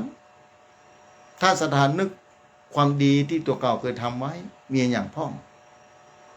ถ้าเชื่อสิ่งเหล่านี้นอกจากคนมีเหตุผลต่ออันน่ะถ้าคนมีเหตุผลนี่นะเหตุผลนี่นะจะต้องมีปัญญามีความเข้าใจเหตุผลที่เกิดขึ้นเนี่ยถ้าศรัทธามีเหตุผลที่เกิดขึ้นเนี่ยเหตุผลนี่มีความจำเป็นต่อชีวิตถ้าศรัทธายอมรับความเป็นจริงได้ในโลกนี้เหตุผลนี่แหละเป็นเครื่องบ่งบอกวิถีชีวิตของศรัทธาว่าจะเจริญรุ่งเรืองอย่างใดพ้องญาติโยมศรัทธาสติปัญญาจะเป็นเครื่องการกรองอันอย่างถูกอันอย่างผิดมีเหตุมีผลญาติโยมศรัทธาเหตุผลนี่มีความจำเป็นมีเหตุมีผลนี่แหละมีความจำเป็นต่อชีวิตถ้าญาติโยมศรัทธามีเหตุผลเพราะฉะนั้นชีวิตนี้ดูแลให้ดีๆเนี่ยศรัทธาสาธุชนท่านผู้ฟังชีวิตนี่บัดเที่ยงเป็นครั้งเดียวศรัทธาชีวิตหลังความตายมีความวันนั้นศรัทธามาทำท่านอาจารย์ขอถามเถอะผมก็ฟังมาหลายเดือนแล้วแม่บอกผมว่าให้ฟังธรรมะป้าใส่ท่านอาจารย์อุวันติพอดี ป้าใส่ท่านอาจารย์อุวันติพอดีเนี่ยมันเป็นจะได้พ้องกับฟังกับม่วนอยู่บันเตื้อกับฟังนะใครถามท่านอาจารย์นะท่านอาจารย์ฟังวันนั้นเรื่องเวรเรื่องกรรมเรื่องตายเหมือนกันนะแล้วจะทำจะได้ขอถามว่าเวลาตายแล้วไปที่ไหนวะ เวลาตายแล้วไปไหนวะน่ะจะไปดีแล้วถามเนี่ยสุดยอดเรื่องคำถามนี้บอกเพิ่นอธิบายให้เพิ่นฟังสำหรับผู้คนที่ฟังค่ำคืนวันนี้ก็ฟังมาตลอดครูบาอาจารย์แต่ละตนแต่ละองค์มาเทศตลอดอยู่แล้วนะศรัทธาสาธุชนท่านผู้ฟังวันนี้จะได้เวลาจะ3 ทุ่มแล้วศรัทธาเอ๋ยนะกับม่วนไปติ๊กกับศรัทธานั่งฟังนะต้องขอบคุณเนอะท่านผู้ฟังต้องขอบคุณเจ้าของสถานีต่างๆทุกพื้นที่ทุกเครือข่ายค่ำคืนวันนี้ก็กับผมธรรมภาพมาจัดที่อำเภอกระยาณิวัฒนาเพศวัดจานได้รับความเมตตาจากท่านพระครูจันทรกิจจารักษ์ในห้องส่งสถานีวิทยุ103.50สถานีวิทยุเสียงธรรมเพื่อประชาชนวัดจานจะยมศรัทธาสาธุชนท่านผู้ฟังออกอากาศนี้ได้รับความเมตตาจากท่านและได้รับความเมตตาจากท่านครูอภิวัตนาวิกรมบอกว่าออกตั้งสถานีเลยเนอะที่วัดจานปุนาอย่างนี้แล้วผมจะรับเอาจากสถานีวัดจันทร์มาออกอากาศเป็นคลื่นสีขาวกระจายออกไปญาติโยมศรัทธาสาธุชนท่านผู้ฟังเนี่ยครูบาอาจารย์แต่ละตนแต่ละองค์นั้นมีความเมตตามีความฮักพระพุทธศาสนามีความมั่นคงในพระรัตนตรัยอยากจะให้ญาติโยมศรัทธาทั้งหลายได้เข้าใจได้หูได้ศรัทธาต่อพระพุทธศาสนาอย่างน้อยที่สุดนะอยากจะฝากศรัทธาไว้ว่าถ้าเราหันเส้นตังแล้วเนี่ยแม่ละเส้นตังเตียวเส้นนี้นั่นคือทำความคิดถูกต้องแล้วแม่นและแม่นจะได้วันนั้นโยมถามนะเพราะว่าเนี่ยความดีมีความบ่ดีมีบาปมีบุญมีชาติก่อนมีชาติหน้ามีแค่ศรัทธาเชื่อเท่าเอี้ยศรัทธามีความคิดถูกต้องแล้ว เมื่อใดท่านศรัทธาคิดว่าชาติหน้าบ่มีชาติก่อนบ่มีท่านอาจารย์เนี่ยบุญมันจะมีนะบางคนทำความชั่วแล้วบ่หันได้ความชั่วสักอย่างแล้วท่านอาจารย์วันนั้นอู้กันมีโยมคนหนึ่งแทรกขึ้นมาถามแบบนี้แทรกขึ้นมาถามแบบนี้ ว่าบางคนทำชั่วบ่หันได้ผลทำดีกับบ่หันได้ผลว่าบุญบ่มีบาปบ่มีดีบ่มีชั่วบ่มีนี่เป็นความคิดที่น่าสงสารเป็นความคิดที่น่าเป็นห่วงมหาศาลเนี่ยมิจฉาทิฏฐิเปิ้นว่าเลยกับอธิบายให้เปิ้นฟังเอาปลูกมะม่วงบ่โอบ่นาวเนี่ยมันใช่ว่าปีเดียวมันจะออกหน่วยแล้วบอกว่ายิ่งต้นไม้ที่ต้องใจระยะเวลาเนี่ยต้นไม้อย่างท่าอาจารย์ที่ใจระยะเวลาต้นตาลเนาะคนปลูกมาได้กินนะมันเตื้อตายไปก่อนต้นลานแหมเวลาจะออกหน่วยเนี่ยต้นลานเนี่ยออกหน่วยแล้วก็ตายทันทีเนี่ยคนปลูกเอาถ้าอายุบ่ยืนนะถ้าบ่ปลูกตั้งแต่น้อยบ่ได้กินเนี่ยศรัทธาสาธุชนท่านผู้ฟังโอ้เป็นฟังผลของกรรมเนี่ยไม่ใช่ว่าจะส่งผลปีหน้าปีในไม่ใช่มีบัดเดียวบันทีชาติต่อไปพุ่นแล้วเฮามาเป็นมนุษย์ตรงวันเนี่ยอันนี้ก็คือผลของกรรมที่หลายภพหลายชาติที่สร้างมาทำเพื่อได้มาเป็นมนุษย์ชาตินี้ทำเพื่อได้มาเป็นคนชาตินี้แล้วมาเป็นลักษณะแบบนี้แบบนี้แบบนั้นคนนั้นมีอุปนิสัยแบบนี้คนนั้นมีอุปนิสัยแบบนั้นในห้องเรียนนักเรียนอุปนิสัยปัจจัยเหมือนกันเป็นพ่อเป็นแม่คนเหมือนกันเป็นพ่อเป็นแม่มนุษย์คนเฮานี่แหละความคิดปัจจัยเหมือนกันความอ่านความคิดต่างๆจะต่างกันออกไปแต่ก็ถือว่าอยู่ในกรอบของพระพุทธศาสนาของศีลของธรรมเกิดขึ้นชื่อว่าดีพอสมควรแล้วแต่ถ้าเมื่อใดเชื่อว่าชาติหน้าบ่มีเมื่อใดเชื่อว่าชาติก่อนบ่มีเมื่อใดเชื่อว่าบุญบ่มีบาปบ่มีบุคคลนั้นหน้าทัศนาเข้าใกล้ก่อนหน้าค่อยไปพอก็น่าจะอยู่ใกล้ก่อนแล้วศรัทธาสามารถจะอยู่ใกล้เปิ้นได้ก่อนถ้าคนนั้นเชื่อว่าชาติหน้าบ่มีชาติก่อนบ่มีบุญบ่มีบาปบ่มีบ่ส่งผลเอาจะกล้าอยู่ใกล้เปิ้นวะญาติโยมศรัทธาสาธุชนท่านผู้ฟังเพราะเมื่อเปิ้นคิดว่าบาปบ่มีบุญบ่มีชาติหน้าบ่มีชาติก่อนบ่มีแล้วเพิ่นจะทำลายจะฆ่าเฮาเมื่อใดก็ได้เพราะเพิ่นบ่กลัวเพราะบ่มีชาติหน้าเพิ่นเขาได้อันใดเพิ่นก็จะเอาอันนั้นเพิ่นโคตรขึ้นมาเมื่อใดจะฆ่าคนไหนก็ได้จะจ้างคนไหนจะฆ่าเมื่อใดทำลายเพราะว่าเพิ่นบ่เชื่อผลของกรรมน่ากลัวขนาดไหนตามพูดง่ายๆเพิ่นมิจฉาทิฏฐิน่ากลัวขนาดไหนน่าอยู่ใกล้วะเนี่ยจะต้องหนีห่างกายไปแล้วหมื่นโยชน์แสนโยชน์เกิดมาโลกนี้อย่าได้ปาคนแบบนี้ศรัทธาสาธุชนทำผู้ฟังลองขึ้นเหรอถ้าเชื่อแบบนี้ศรัทธาสาธุชนจะกล้าไปอยู่ใกล้เพิ่นวะถ้าคนนั้นเชื่อว่าชาติก่อนบ่มีนะชาติหน้าก็บ่มีโพดบุญบ่มีบาปบ่มีศรัทธาเอ๋ยน่าสงสารและก็บ่กล้าอยู่ใกล้เพื่อจะฆ่าเฮาวันไหนบ่ฮู้จะทำลายเฮาวันไหนบ่ฮู้เนี่ยโลกนี้ถึงวันวุ่นวายเนี่ยเพราะความคิดเหล่านี้เกิดขึ้นนักในโลกนี้ความคิดแบบนี้เกิดขึ้นนักขึ้นมายิ่งบางคนบ่มีศาสนาประเทศไทยน่าจะเป็น200,000ไปแล้วประเทศไทยน่าจะ200,000ไปแล้วแล้วต่างประเทศวันนั้นหันข่าวคนหนึ่งลงคลิปประเทศจีนเนี่ยมี1,000 กว่าล้านนะแต่บ่มีศาสนาเป็น100 กว่าล้านแล้วศรัทธาสาธุชนท่านผู้ฟังในประเทศจีนแผ่นดินใหญ่ศรัทธาเอ้ยลองกึดพอเนี่ยคนบ่มีที่ยึดเหนี่ยวจิตใจเคว้งคว้างคนตกอยู่กลางทะเลบ่มีเรือฮื้อได้ขี่บ่มีขอนไม้ฮื้อได้จับจะเวโวนขนาดไหนศรัทธาสาธุชนท่านผู้ฟังเอ๋ยอู้มากับหมดไปเวลากับหมดไปอย่างวันนี้เลยนี่3:03 นาทีแล้วจะขอประกาศข่าวสารงานบุญก่อนเนิ่นศรัทธาวันนี้ได้รับความเมตตาจากพระครูจันทรกิจรับเป็นอย่างดีเปิ้นต้อนรับดีนะวันนี้ที่พักที่นอนที่จำวัดโอ้กุฏิท่านเจ้าเปิ้นเตรียมไว้อย่างดีท่านอาจารย์มาอยู่พักที่นี่ดีแล้วมาออกรายการที่นี่เปิ้นฟังเปิ้นโอ้ดีนี่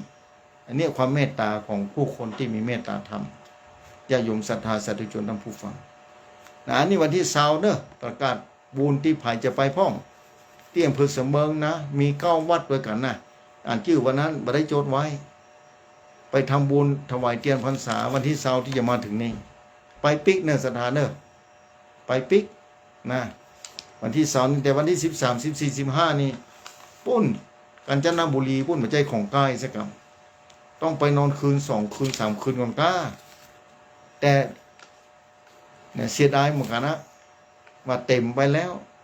การเดินทางกายต้องจำกัดโดยบุคคลรถ30 การเต็มไปหมดแล้วเพราะความศรัทธาของพระพุทธศาสนาของญาติโยมศรัทธา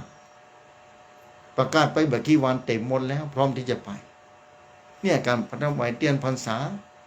ญาติโยมศรัทธาก็ยังความมั่นคงขนาดนั้นก็ดีใจตัวแต่วันที่18นี่จะมาตังเส้นอำเภอเสมิงนี่วัดเสมิงใต้ก็เสมิงนี่นะ9 วันโดยมีหลวงพ่อเจ้าคณะอำเภอวัดงามเมงนะหลวงพ่อเจ้าคณะอำเภอเสมิงจะเป็นประธานสงฆ์รับเตรียมพรรษาในเขตอำเภอเสมิงก็เจริญปอนเรียนเจิญศรัทธาแจ้งไปที่ผู้อำนวยการสถานีคลื่นสีขาวนี่ด้วยกันนามของท่านพระครูพี่วัฒนวิกรมผู้อำนวยการสถานีวิทยุคลื่นสีขาวเพื่อชาวประชาญาติโยมศรัทธาสาธุชนท่านผู้ฟังการนำมากันไปสร้างบารมีสร้างบุญกุศลอันยังจะเต้าทุกคนก็ต้องการความสว่างความมืดภายไม่ใช่ต้องการศรัทธาไปเดินตังเวลาเมื่อค่ำเมื่อคืนลองคืดพอหรอ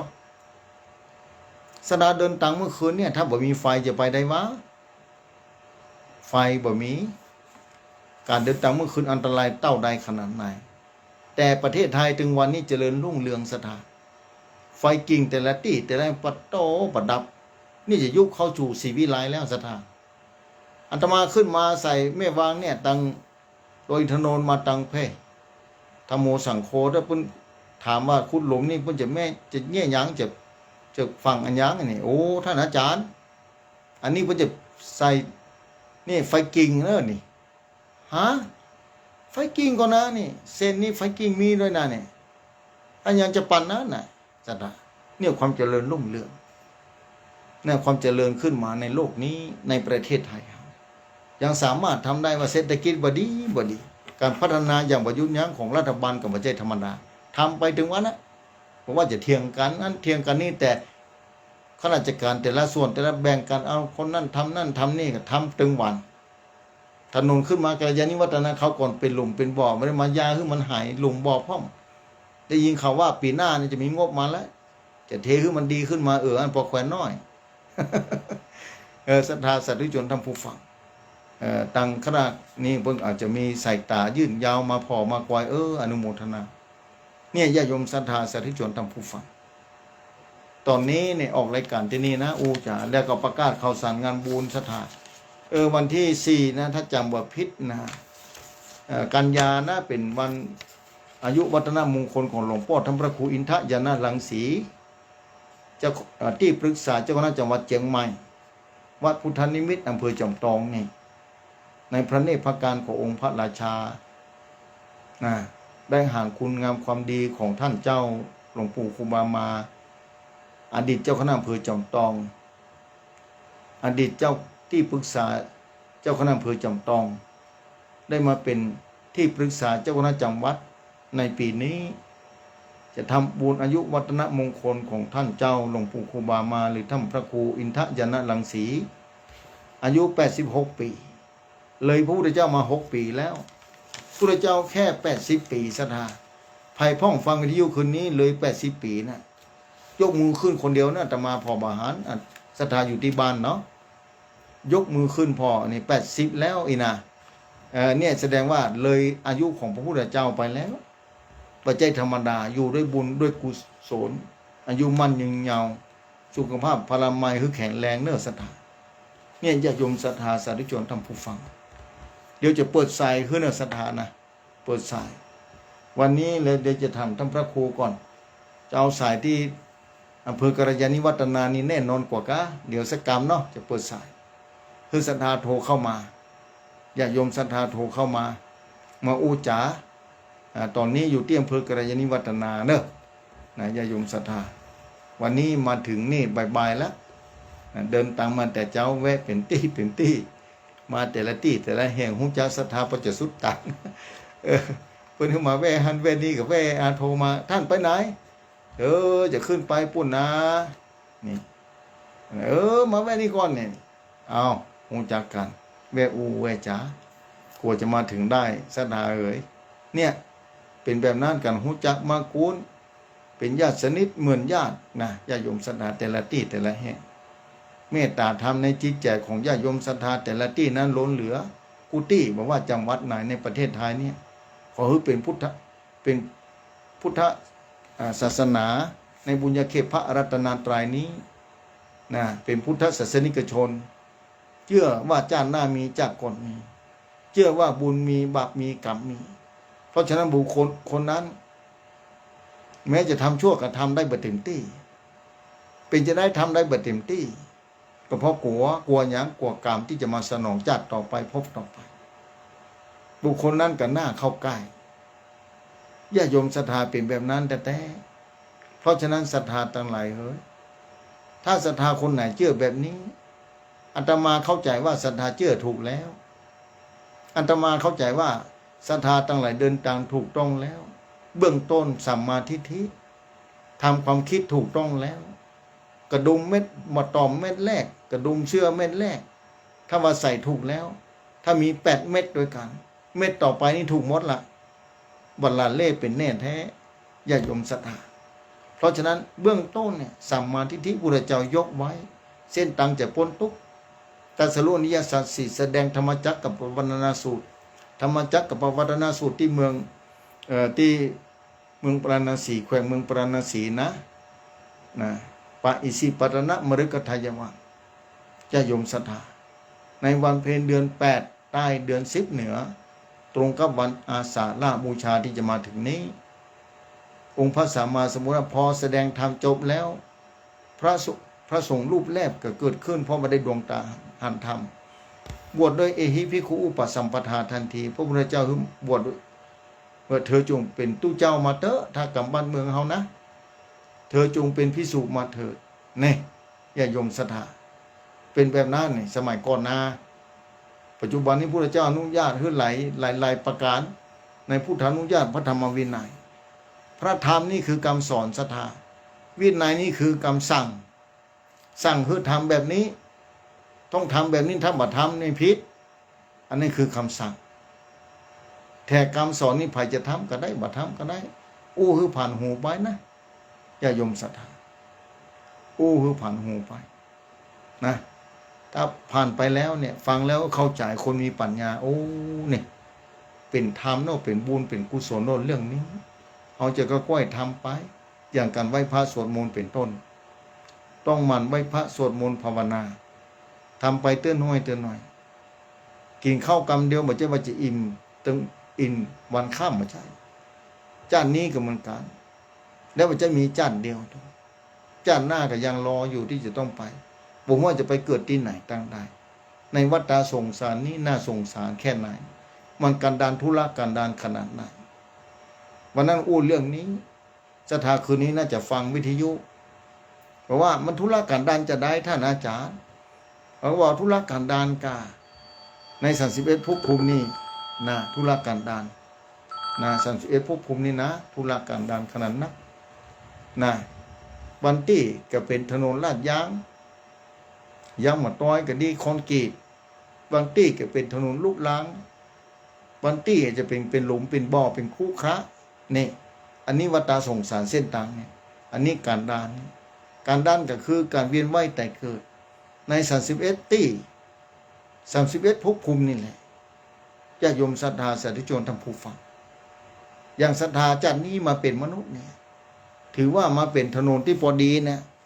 เป็นถนนที่ดีถนนที่ดีที่มีโอกาสที่จะเลือกไปเส้นทางอื่นที่จะเป็นถนนลาดยางก็ดีถนนคอนกรีตก็ดีถนนลูกรังก็ดีสุดแท้แต่เป็นหลุมเป็นบ่อนี่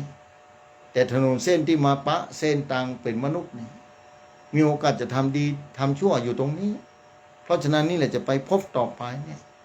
ถ้าไปเกิดในถนนที่เป็นธุรกันดารนี่นะเดี๋ยวฟังโทรมาเถอะเนอะเดี๋ยวเราสักธุรกันดารนี้ เหมือนกับว่าไปเกิดในอบายภูมิต่างสี่เพราะว่าการท่องเที่ยววัฏสงสารนี่มี31ภพภูมิอย่างที่อูสถาฟัง31ภพภูมินี่ภูมิที่ลำบากที่สุดนั่นก็คืออบายภูมิต่างสี่มีนรกเปรตอสุรกายสัตว์เดรัจฉานสาธุชนท่านผู้ฟังนะมี4จุดโดยกัน4ภพภูมินี่แต่ละภพภูมินั้นกระจายออกไปแถมอย่างนั้นนรกเป็นต้นในนรกนี่แบ่งเป็นหลายขุมด้วยกันแต่ละขุมนี่กระจายออกไปย่อยออกไปเป็นร้อยเป็นร้อยทำพิษมาใจเต้ากันมาใจเหมือนกันการทำพิษในโลกนี้เนี่ยสถาหลังจากนั้นพ้นจากนั้นแล้วจะต้องมาเป็นเปรตแถมนะแล้วแต่บุญแต่กรรมที่จะตกแต่งเฮาท่องเที่ยววัฏสงสารนี้น่ากลัวขนาดไหนเท่าใดเพราะฉะนั้นทุกคืนที่ก่อนจะนอนทุกวันที่ตื่นขึ้นมาใหม่หันดวงอาทิตย์ทอแสงลงมาแล้วมีชีวิตเข้ามาแถมใหม่แล้วใน1 วันนั้นจะลืมเด็ดขาดตรวจสอบว่าเฮาเคยทำบุญอย่างมาพ่องนึกขึ้นได้ก่อนอันถ้านึกขึ้นได้เป็นอนุสติที่ระลึกของใจอย่างแน่แท้นึกถึงมานั่นแหละบางคนทำบุญแล้วนึกมานี่อย่างแถมท่านอาจารย์โอ้นึกแล้วมันสุขใจเป็นอนุสติที่ระลึกของใจเนาะบอกเปิ้นไปแบบนั้นถ้าเอานึกที่บดีนี่เขาจะทุกข์ใจก่อนแต่เอานึกความดีนี่ความสุขจะเกิดขึ้นก่อนพออูแบบนี้แต่ท่านอาจารย์กันนั้นแล้วเอามานึกถึงความดีเป็นอนุสติเป็นที่อยู่ของใจ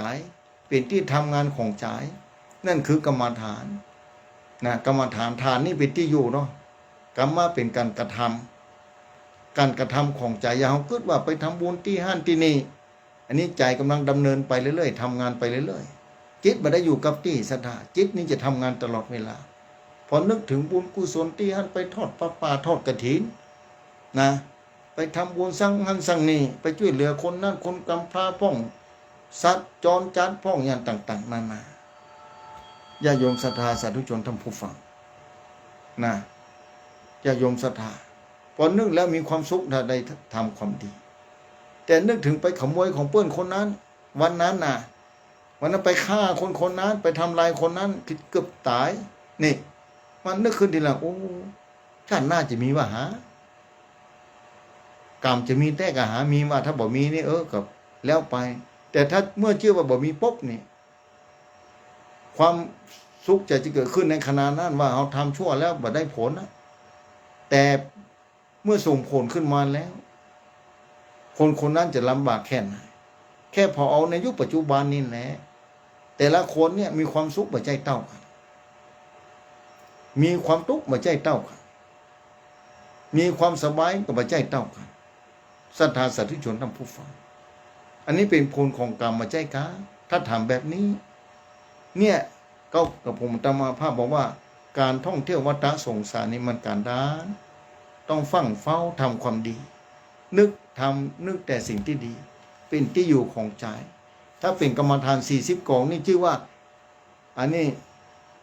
ระลึกถึงบุญที่ตัวเก่าได้นั่นคือจาคานุสติกองนี้แหละจาคานุสติ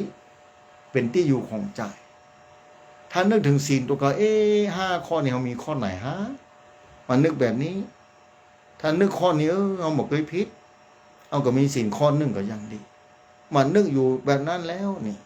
เกิดมาจัดต่อไปพบต่อไปก็ดีถ้าบุญส่งผลก็ส่งอำนวยขึ้นในลักษณะที่เรารักษาศีลข้อนั้นๆไปก็ยังดีกว่าไม่ได้รักษาเพราะฉะนั้นอย่างที่บอกตะกี้พุทธเจ้าองค์ต่อไปนั้นศีล5จะเต้ากับมดอันยังจะปานาศรัทธาความสุขจะเกิดขึ้นเต้าใด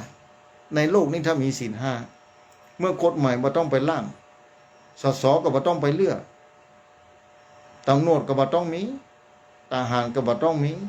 เพราะว่าในโลกนี้คนมีศีลมีธรรมกันหมดแล้วเมื่อมีศีลมีธรรมปัญหาเหล่านี้ก็บ่เกิดขึ้น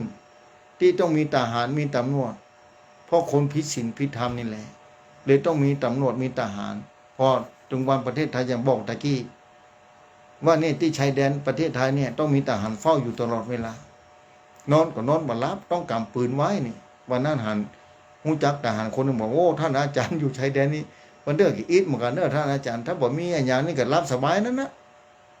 แต่ก็ต้องเฝ้ายามอยู่ว่าแบ่งกันรับเอาเนี่ยบางคืนมาได้รับยิ่งถ้าอย่างชายแดนเขมรเดี๋ยวนี้โอ้มาได้รับท่านอาจารย์ต้องแบ่งกันนะเฝ้าพ่องทุกคืนนั่นนะแบบนี้เป็นเล่าฟังศรัทธาสาธุชนทำผู้ฟังนะลองขึ้นพอญาติโยมศรัทธาเอาละศรัทธาโทรมานี่เอาจะเปิดสายสักช่วงหน่อยศรัทธาเนาะจะมาอูเตดพบปะศรัทธาตนเดียวนี่นะคนเดียวคืนนี้พอดีท่านพระครูสถิตก็มาได้มาตัวเพิ่นกระติดงานค่ำคืนนี้ไปเตดงานเหมือนกันนะเตดทำท่านพระครูกระยาก็พอมีโอกาสเข้ามาแต่มาก็เลยมาจัดรายการที่สถานีวิทยุ103.50คลื่นวิทยุเสียงธรรมนะเพื่อประชาชนณวัดจันทร์ที่นี่ญาติโยมศรัทธาอากาศเย็นเนี่ยค่ำมาพอดีบรรยากาศป่าโสนในเขตอำเภอกัลยาณิวัฒนานี่ถือว่าอำเภอกัลยาณิวัฒนานี่เป็นป่าโสนที่อันดับหนึ่งของประเทศไทยเลยทีเดียวประมาณเมื่อแต่ก่อนนั่นนะที่หลายสิบปีก่อนนี่มี200,000 กว่าไร่นักกวดนะจังหวัดอื่นหมดที่เคยมีไม้โสนบ้านตั้งเหนือห้องไม้แก้มีโสน2 ใบมีโสน3 ใบเพิ่นว่าโสน2 ใบนี่ศรัทธาจะต้องมาพอคนเดียวมันเป็นอย่างมี3 ใบแท้ๆกะมี2 ใบกับ3 ใบเนี่ยศรัทธาบางคนเคยมาแล้วกัลยาณิวัฒนานี่นั่นคือจะต้องพอที่ใบพุ่นถ้าโสน2 ใบนี่น้ำมันนักโซน2 ใบนี่สมัยก่อนเพิ่นจอเอาน้ำมันโซนเนาะสัตว์แต่โซน3 ใบนี่พอแล้วบ่มีน้ำมันเท่าไหร่แต่ไว้แป่งเกี้ยดังไฟดังไฟนี่ใส่ซุปไปที่หลัวดังไฟนี่โอ้ไม่ดีสัตว์เป็นแบบนั้นถึงแล้วนี่ประสบการณ์ในการเดินทางก็อยู่ที่กัลยาณิวัฒนานี่ญาติโยมศรัทธาเพราะฉะนั้นเลยญาติโยมศรัทธาฟังเอาภัยพ่อจะโทรเข้ามาได้นะตอนนี้จะเปิดสายเฮ้นะเปิดสายโทรเข้ามาอันบ่ฮู้ว่าสายของท่านพระครูเท่าใดบ่ฮู้นะเดี๋ยวจะเปิดของอาตมาก่อนเด้อนะ08926249999นะญาติโยมศรัทธาสาธุชนท่านผู้ฟังโทรเข้ามาได้เด้อนี่จะยืมสมุดของท่านพระครูจันทรกิจจารัตน์นี่เปิ้นเมตตาทำสงฆ์นี่วางไว้ให้เรียบร้อยเอาไผจะโทรเข้ามาเด้อศรัทธามันบ่ใช่สถานีเด้อที่กูเตื้อได้052ที่สถานีที่ปัดตังเจริญนะสถาตอนนี้อยู่ที่กัลยาณิวัฒนาใจเบอร์นี้08926249999นี่ออกไปทั่วแล้วเนอะ08926249999นี่มาแล้วป๊บปั๊บเข้ามาว่าจากที่ไหนพ่อจะเช็คขึ้นก่อนที่ไหนได้ฟังชัดเจนอยู่ก่อนแบบนี้สถาเจริญปอนไปสัตว์จ้าท่านอาจารย์แม่สีทอนกะจ้าวันนี้มาคนเดียวค่ะเจ้ามาตนเดียวต่างอำเภอโดยแม่เหยเจ้าไปชัดเจนดีเด้อนุโมทนาเนอ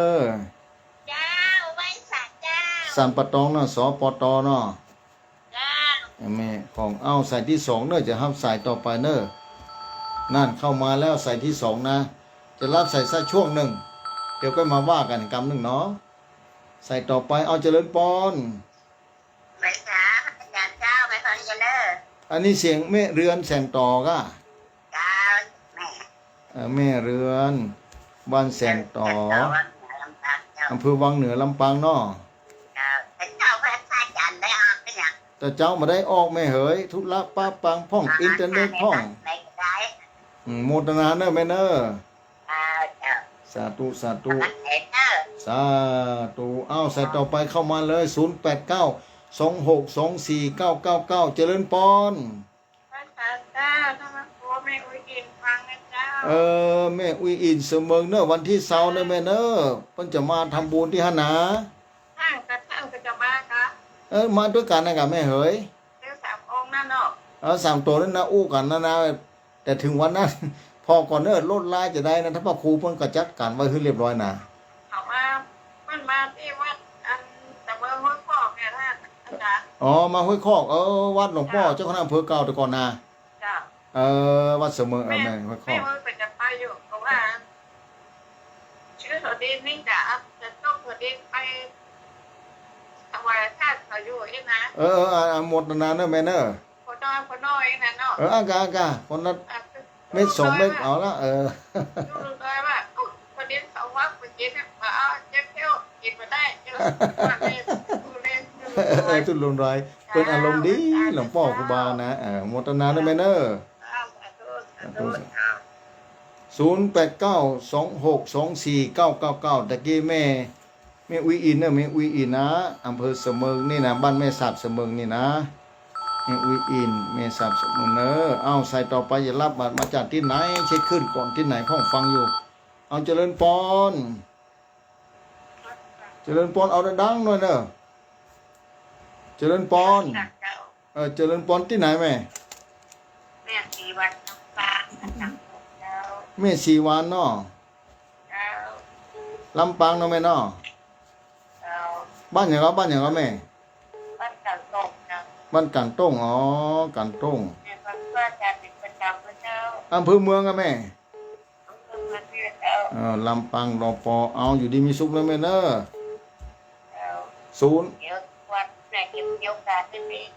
ไปนะ มาได้แม่เจริญปอนมาได้ เจ้าไอ้สิ่งของน้ำพุนจะต้อง ได้ น้ำผ้านี่ก็แล้ว พระธาตุพุทธศรีคีรีเนอะ เจ้า อยู่ดีมีสุขนะแม่เนอะ ไหนก็ต้องมีโอกาสไปกัน มีโอกาสมีบุญมีอยู่บัดตายได้แล้วท่อ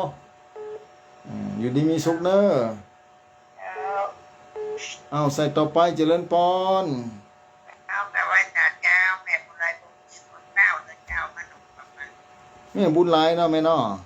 เจ้า อำเภอเป้าโอ้เมืองเป้ามาเนี่ยนี่ท่านพระครูเพิ่นก็อยู่เป้าในวัดจันทร์กัลยาณิวัฒนานี่นะ เจ้า อำเภอเพลาอันนี้เพลาอยู่บ้านไหนบ้านลงตำบลอย่างแม่ ตำบลน้ำแพร่เจ้ามาห อ๋ นุ่ อ ม ตำบลน้ำแพร่ บ้านมันจะรักดอก แม่ฟังมาตลอดเลยกะ โอ้ฟังตลอดที่ทุกคนพูดเรื่อง โอ้วิวรู้ว่ากี่ ฟังหมดเลยโมทนาเนอะแม่เนี่ยโมทนาเนอะ เจ้าเป็นธรรมชาติเจ้าดูแลสุขภาพนะเจ้า สาธุขอบคุณโมทนาสาธุ เจ้า สาธุเจริญปอน หาเจ้าหาอาจารย์ นี่ มันมาในองค์มาองค์เดียวแหละเจ้า มาองค์เดียวแม่มาตนเดียวองค์เดียวนี่แม่มาจากที่ไหนแม่ เนี่ยจังคำมาที่ตุ้งเหนือเจ้าก็คือว่าเหนือ เนี่ยเกียงคำเนาะ เจ้า บ้านแม่สุกนะ เจ้า วังเหนือ เหนือหัวลำปาง วังเหนือเนาะอยู่ดีมีสุขนะแม่เนอะแม่สุกเนอะแม่เกียงค เจ้า ำสาธุสาธุสาธุ สาธุ เอาใส่ต่อไปเข้ามา089262499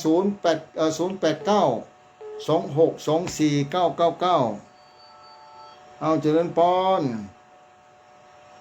เจริญปอน เจ้าการภาษาเจ้าด้านพระครูเจ้าจารย์ นี่แม่อย่างก็ แม่ปณีฝังไว้นะเจ้า แม่ปานีอำเภอฝางเนาะ เจ้า แม่ปานี แม่ปณีมอนะคะ แม่เมาขี้เล็ก เจ้า หมด เจ้า อยู่ดีมีสุขนะแม่เนอะ เจ้าฟังทุกตนทุกองค์ชัดเจนนี้นะ อา เจ้า เจนีนะสาธุเนอะอยู่ดีมีสุขเนอะ เจ้าการภาษาเจ้า สาธุเอาใส่ต่อไปเจริญปอน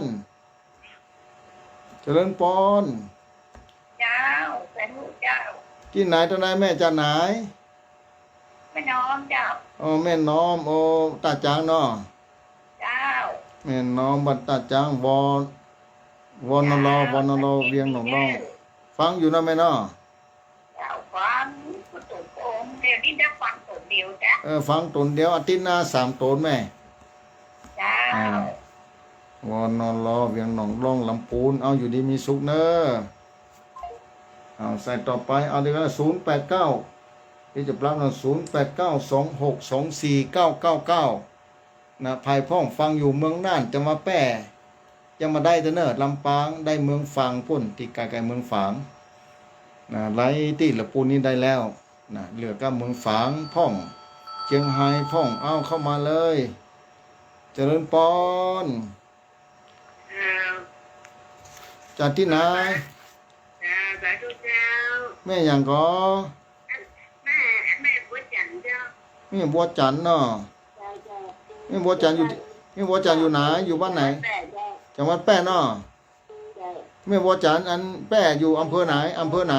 เจ้าวันนี้มันตรงเนี้ยเลยเจ้า มาตนเดียวแม่ เจ้าเนาะเดี๋ยวนี้เดี๋ยวนี้ที่คือเรื่องกันเนี่ยอยู่ดีมีสุขนะแม่เนอะ เจ้าเราเป็นเจ้า สาธุสาธุเอาใส่ต่อไป เจริญพรเจริญพร เจ้าอยากให้พ่อเจ้า เอานันออกมาอยู่ที่ไหนตั้งได้แม่ ไม่ไรเจ้ากันนั้นตามซ้ายกับพวกกับเยี่ยวเจ้า แม่นลายตำบลป่านิ้ว ฟังอยู่อ่ะมันได้โทรกับจ้ามเพื่อนแหละ วันนี้โทรเต็มที่นะเวลานักวันนี้นะ น่าจะโอ้เป็นเสียใจนั่นให้ฟังข้าวดูเนาะ เป็นไดพ่อง ก็ใจดีแม่ เข้าใจดีเนาะ สอนดีเนาะสั่งสอนดีอ่ะ โมทนาเนอร์ เจ้าแม่ขออันโอ้หวานเขาหมดใจเนาะ นักกัน เจ้า อยู่ดี นานเนอะเจ้า สาธุอยู่ดีมีสุขเนอะ ตั้งใจเนอะเจ้า สาธุเอากำลังใจ0892624999เอาขำอยู่ที่นี่เอาไปก่อนเอาเข้ามาใหม่เลยเอา0892624999อันนี้มาหลายสายแล้วเนอะเดี๋ยวก้อยโทรเดี๋ยวก้อยโทนสายเนาะสถาวันนี้2 ชั่วโมงเต็มๆอยู่โดยสถาเอาเจริญพร นักไว้สาท่านอาจารย์ แม่อย่างก็ มีคำบ้านสันขวางตำบลสีซอยอำเภอเมกไกจังหวัดพะเยาเจ้า บ้านสันขวางเนาะ วันนี้ได้พักตนเดียววงเดียวเนาะ ตนเดียวแม่เหยมาจัดปุ้นกัลยาณิวัฒนาบุญหนา โอ้ไปไก่ลูก นั่นน่ะอำเภอแม่ใจายเนาะแม่เนาะ เจ้าบ้านสันขวางตำบลสีซอยอำเภอเมกไกจังหวัดพะเยา ตำ เจ้า บลสีถ้อยนะตำบลสีถ้อยเขียนไว้ก่อนสีถ้อ เจ้าย โมทนาเนอะแม่เนอะ เจ้ากะไว้ตาเนื้อบ้านตา สาธุสาธุ เจ้า เอาใส่ต่อไปเจริญพรเจริญพรตีละเนอะ ตาไว้ตาเจ้า นี่แม่จินจิลากะ เจ้า แม่จินจิลาเก่าแก่เด้อนี่นะดอกคำใต้เนาะดอกคำใต้เนาะ เจ้าเราคำใจเจ้า แม่เจนจิลา เจ้า เจนจิลาเดี๋ยวก่อนเนอะอำเภอดอกคำใต้ อำเภอเราคำใจจังหวัดพะเยาเจ้า ดอกคำใต้พะเยา เจ้า ดีแล้วแม่ต้องพูดชัดเจนนี่ก่อนแม่ ถ้าเป็นดีเจ้า ดีแล้วอยู่ดีมีสุขนะแม่เนอะขอบคุณเนอะโทรมานะ เจ้าสาธุเจ้า ในสาธุอยู่ดีมีสุข เจ้า วันนี้นี่เต็มที่นะว่าเวลานักเนาะมาตุนเดี๋ยวเอาเข้ามาเลยเจริญพร อาจารย์เจ้านะอาจารย์ แม่หลงอำเภอลีบ้านบวกนะแม่หลงบ้านบวกอำเภอลี เจ้าประมาณอยู่ตอนแรก แต่เจ้าบ่มานะแม่เฮยติดธุระพ่องอินเทอร์เน็ตแต่นี่พ่องได้เดินทางมากัลยาณิวัฒนานี่แหละ อยู่ดีมีสุขนะแม่เนอะ เจ้ามาตัวเดียวเนาะ มาตุนเดียวนะวันนี้นะ เจ้า ขอบคุณอย่างยิ่งเนอะอยู่ดีมีสุขเนอะ เจ้าไว้ใช้เจ้า สาธุเอาใส่ต่อไปเจริญพรเจริญพรติดแล้ว เจริญพรเอาดังๆอู้ที่ลำโพงน่ะที่จอที่ลำโพงนั่นเนอะแม่อย่างก็แม่บัวผินกะบ้านอย่างก็บ้านอย่างก็บ้านแหดอำเภอภูเพียงบ้านแหดอำเภอภูเพียงจังหวัดน่านเนาะน่านภูเพียงฟังนักว่าแม่แม่นอยู่ดีมีสุขนะแม่นะอยู่ดีมีสุขเนอะบุญรักษาเอาใส่ต่อไปเจริญพร ไปสาเจ้า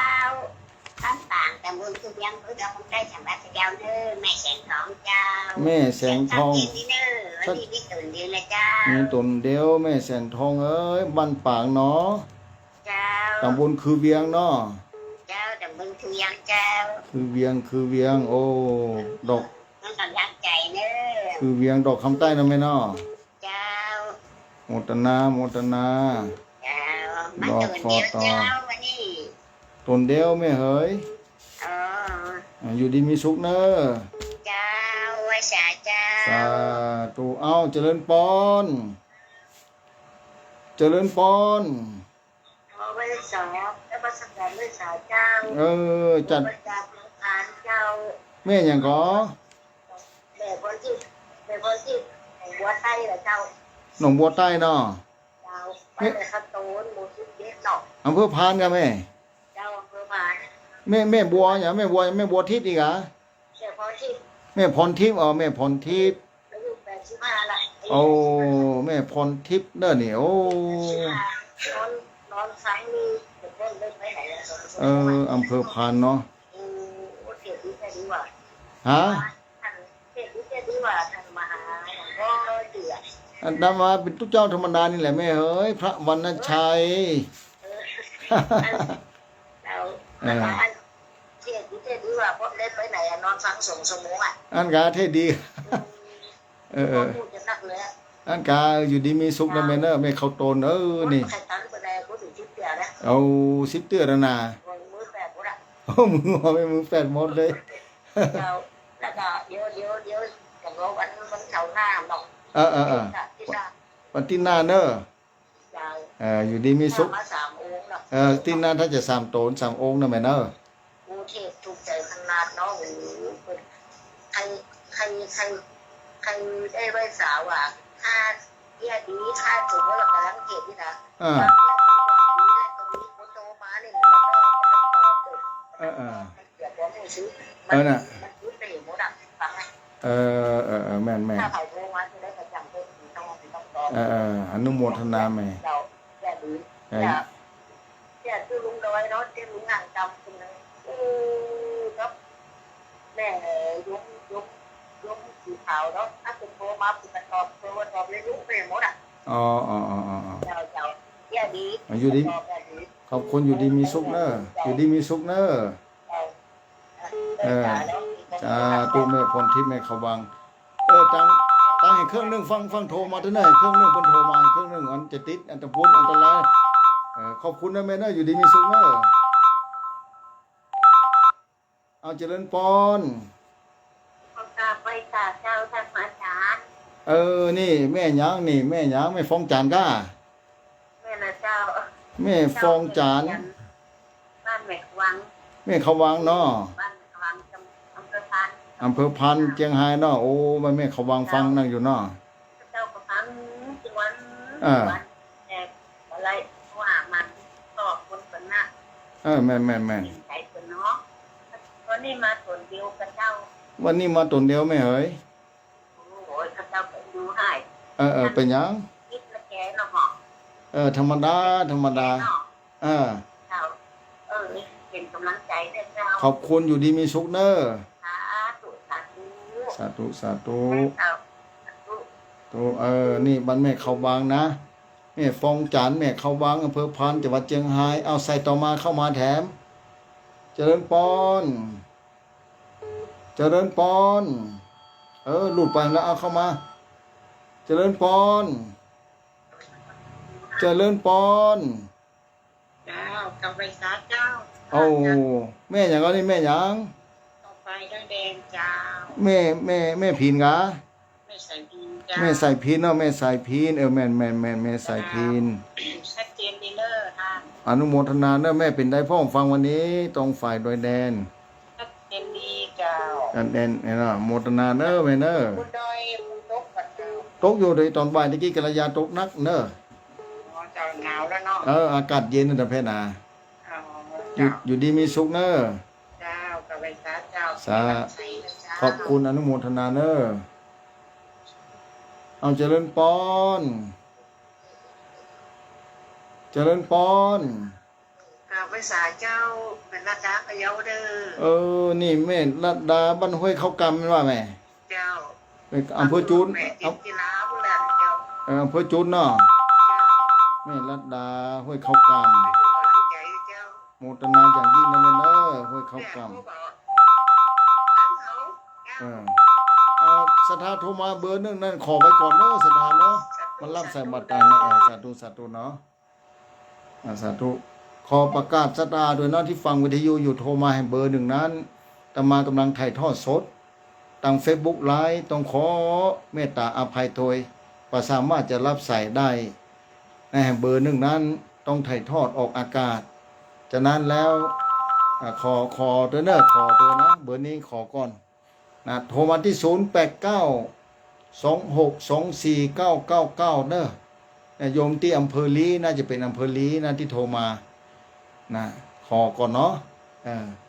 วันนี้อาจจะมากายจัดที่วัดจันทร์อำเภอกัลยาณิวัฒนาเอาใส่ต่อไปโทรเข้ามาเลยนะ0892624999ถ้ารับใส่แล้วมันจะดับการถ่ายทอดมันจะดับรับสายมาได้อันที่สายที่โทรเข้ามานี่เนาะโทรเข้ามาที่เบอร์เก่านี่เนอะสตา0892624999โทรเข้ามาได้ที่เบอร์นี้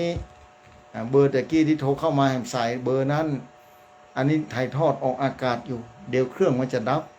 ถ้าเสียงดับไปแล้วสถานีต่างๆจะเดือดร้อนเพราะว่าเพิ่นกำลังรับเสียงออกอากาศอยู่โทรเข้ามาที่เบอร์นี้เนอะสถาเนาะขอประกาศด้วยเนอะเจริญปอน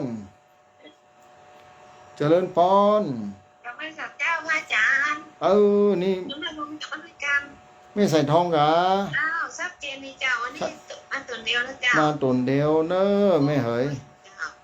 มาตนเดียวใจเด้อพระอาจารย์สาธุเจ้าไม่สักเจ้าสาธุสาธุเอาเข้ามาได้เลยใส่ต่อไปเข้ามาเด้อ0892624999นาศรัทธาสาธุชนท่านผู้ฟังที่ติดตามฟังรายการธรรมะเบอร์อันตะกี้นั้นขออภัยศรัทธาด้วยเนอะว่าสามารถจะรับได้นะเอาใส่ต่อไปเจริญปอนนมัสการครูบาจ้าว่าได้หนอขนาดน้ำโน้ต้นรายการนี้โนเลยตลอดโอ้เดยครูที่เนอะเลยกันแหละมีอะไรจะแหละโคคนที่ตุสวรรณเวเนาะอนุโมทนาเนอะแม่ตุสวรรณเฮ็ดเก็บปานะเดี๋ยวสักทีอยู่ดีโอชูเทเนาะแม่ตุสวรรณแล้ววัดจันทร์นี่คณะศรัทธาวัดจันทร์เนี่ยโทรเข้ามานี่อยู่หน้าวัดนี่แหละแอมบ้านวัดจันทร์ขอบคุณอย่างยิ่งโมทนาเอารับสายนี้ต่อไปเลยเจริญปอนแกเวสาเจ้าท่านฟังจากบ้านใหม่ศรีวิไลนะเจ้าอำเภอลีเนาะเจ้าฟังคลื่นเลย30.5วิทยุชุมชนคนบางลีเจ้าชัดเจนดีเจ้าท่านชัดเจนดีนะต้องขอบคุณรายงานผลการรับฟังมาเนาะเจ้าติกี้สุมาเจ้าอันโทรเบอร์ผิดแม่เบอร์ที่ต้องเอารายการมาศรีวิไลเนาะทางลีเพิ่นฟังดังว่าแม่นักเจ้าต้นกระโทกระไดเนาะโมทนาเนอะแม่เนอะจ้าแบบไว้ก่อนเจ้าแม่สาธุเอารับสายต่อไปเลยนะแม่เนาะเอาสายต่อไปเจริญปอนสายเลยพระพุทธเจ้านั่นที่ไหนทางใดนั่นฉลาดแจ้ซ้อนอำเภอเมืองฝันเดี๋ยวบ้านลำปางเจ้าแม่ฉลาดบ้านแจ้ซ้อนเนาะแม่ฉลาดเจ้าฟังชัดเจนนิดหนึ่งเจ้าชัดเจนดีเนาะบ้านแจ้ซ้อนนี่มาจัดอยู่แพร่แม่เหยที่กัลยาณิวัฒนาเพเด้อเจ้าแจ้ซ้อนอำเภอเมืองปานเนาะเจ้าโมทนาเนอะแม่เนอะเจ้าสาธุเจ้าสาธุอยู่ดีมีสุขบุญรักษาเอาเจริญปอนใส่ต่อไปเข้ามาเลยไปสาเจ้าท่านพระครูแม่พันธุ์เนอะแม่อยู่ที่ไหนก็แม่อย่างก็นี่คือคุณเป็นน้อยอุตุดีบ้านลำปางมันไหนน้อยเจ้าบ้านได้น้อยแม่น้อยอุตุดีเนาะเจ้าชัดเจนดีท่านพระครูเจ้าไล่นาน้อยเนาะบ้านไล่นาน้อยวันนี้มาตนเดียวกันเจ้ามาตนเดียวมาไกลด้วยแม่เดินทาง200 กว่ากิโลคนมาจัดนี่ท้องใจใกล้ๆเจ้าเป็นกำลังใจเนอะโมทนาเนอะสาธุอยู่ดีมีสุขบุญรักษาเอาใส่เข้ามาตะกี้เข้ามาใหม่หลุดไปละ08926249999น่ะได้25สายแล้วนี่โอ้วันนี้ได้นัก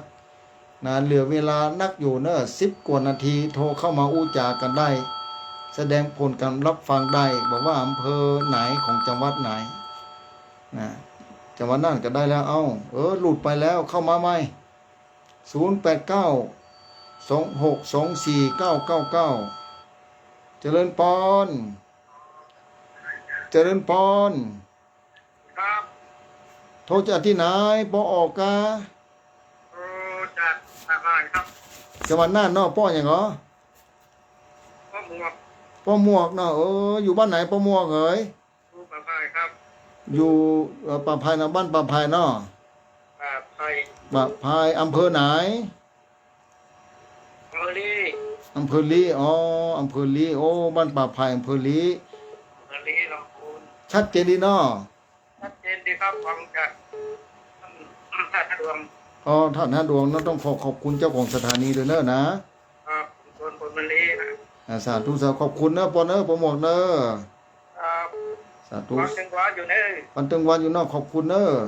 ครับ สาธุ ครับ ใส่ต่อไปเข้ามาเลยเจริญปอน เจ้านักการเจ้าพระจันทร์เจ้า เจริญพรจากที่ไหนก็แม่หยาง แม่บัว แม่บัวกะอำเภอไหนก็ จำปางเจ้า ลำปางเนาะอำเภอเมืองลำปาง ชัดเจนดีเจ้า โมทนาเนอร์ ขึ้นของคุณแล้วลูกเจ้า ขึ้นของคุณดารุณีเนาะทุกสาธุเนอร์อนุโมทนาอย่างยิ่งสาธุเนอร์แม่บัวเนอร์เจริญปอน พระจันทร์เจ้าพระจันทร์ เสียงนี้แม่คำปานกะ เจ้า แม่คำปานบ้านเราสำปิงเนาะ เจ้า เราป่าซางเนาะอำเภอป่าซางแด มันเจ้าจะไม่ได้จัดนะแต่ เมื่อเจ้าไม่ได้จัดแม่ต้องเดินทางแต่เจ้าเนาะไปธุระหลายอย่างเนาะต้องขออภัยเนอะ เจ้าอาจารย์เจ้านะ อยู่ดีมีสุขนะแม่เนอะ เจ้า ได้อยู่ดีมีสุขบุญรักษาใส่ต่อไปเข้ามาเลยเจริญปอน ไม่สาเจ้าคุณลุง จะอยู่ดีมีสุขแม่หลวงสายฝนกะ คุณลุงโรงพยาบาลประจันเจริญก็ว่าจะอยู่บนดอยมี จะอยู่บนดอยแพร่ที่อำเภอกัลยาณิวัฒนาแพร่เนอะวัดจาน วัดจานแล้วก่อน แม่นแพร่ก่อนเนอะวันนี้นะ เสียงนี้ชัดเจนนี่เนาะ ชัดเจนดีเนอะไม้ดีนะนี่ที่สถานีนี่ เจ้า โมทนาเนอะฟังอยู่เนาะ เจ้า อยู่ดีมีสุขเนอะ คุณลุงเด้อ สาธุขอบคุณพ่อทุลุง เจ้า สาธุนี้ละโมทนาให้หลวงป้นแม่หลวงหนองพระเขาเนอะอำเภอป่าซางจังหวัดลำพูนเนาะตำบลน้ำดิบนะบ้านหนองพระเขาโทรมาหาทุลุงเจริญปอนหลุดไปแล้วบาฮับสกรรมเอาเข้ามาแฮมใส่อื่นเข้ามา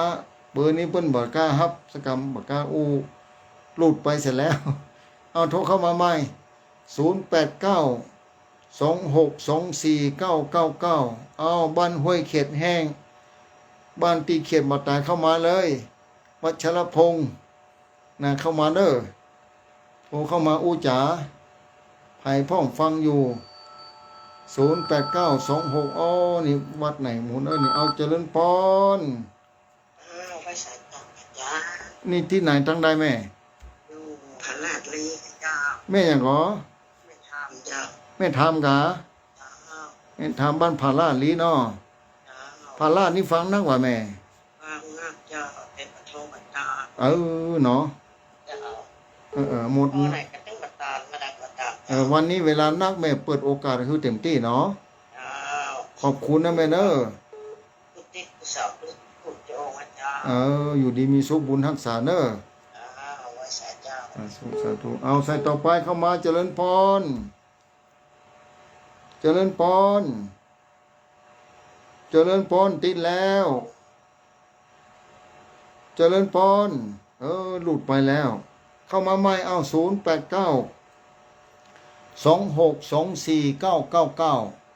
นะเจริญพรเนอะ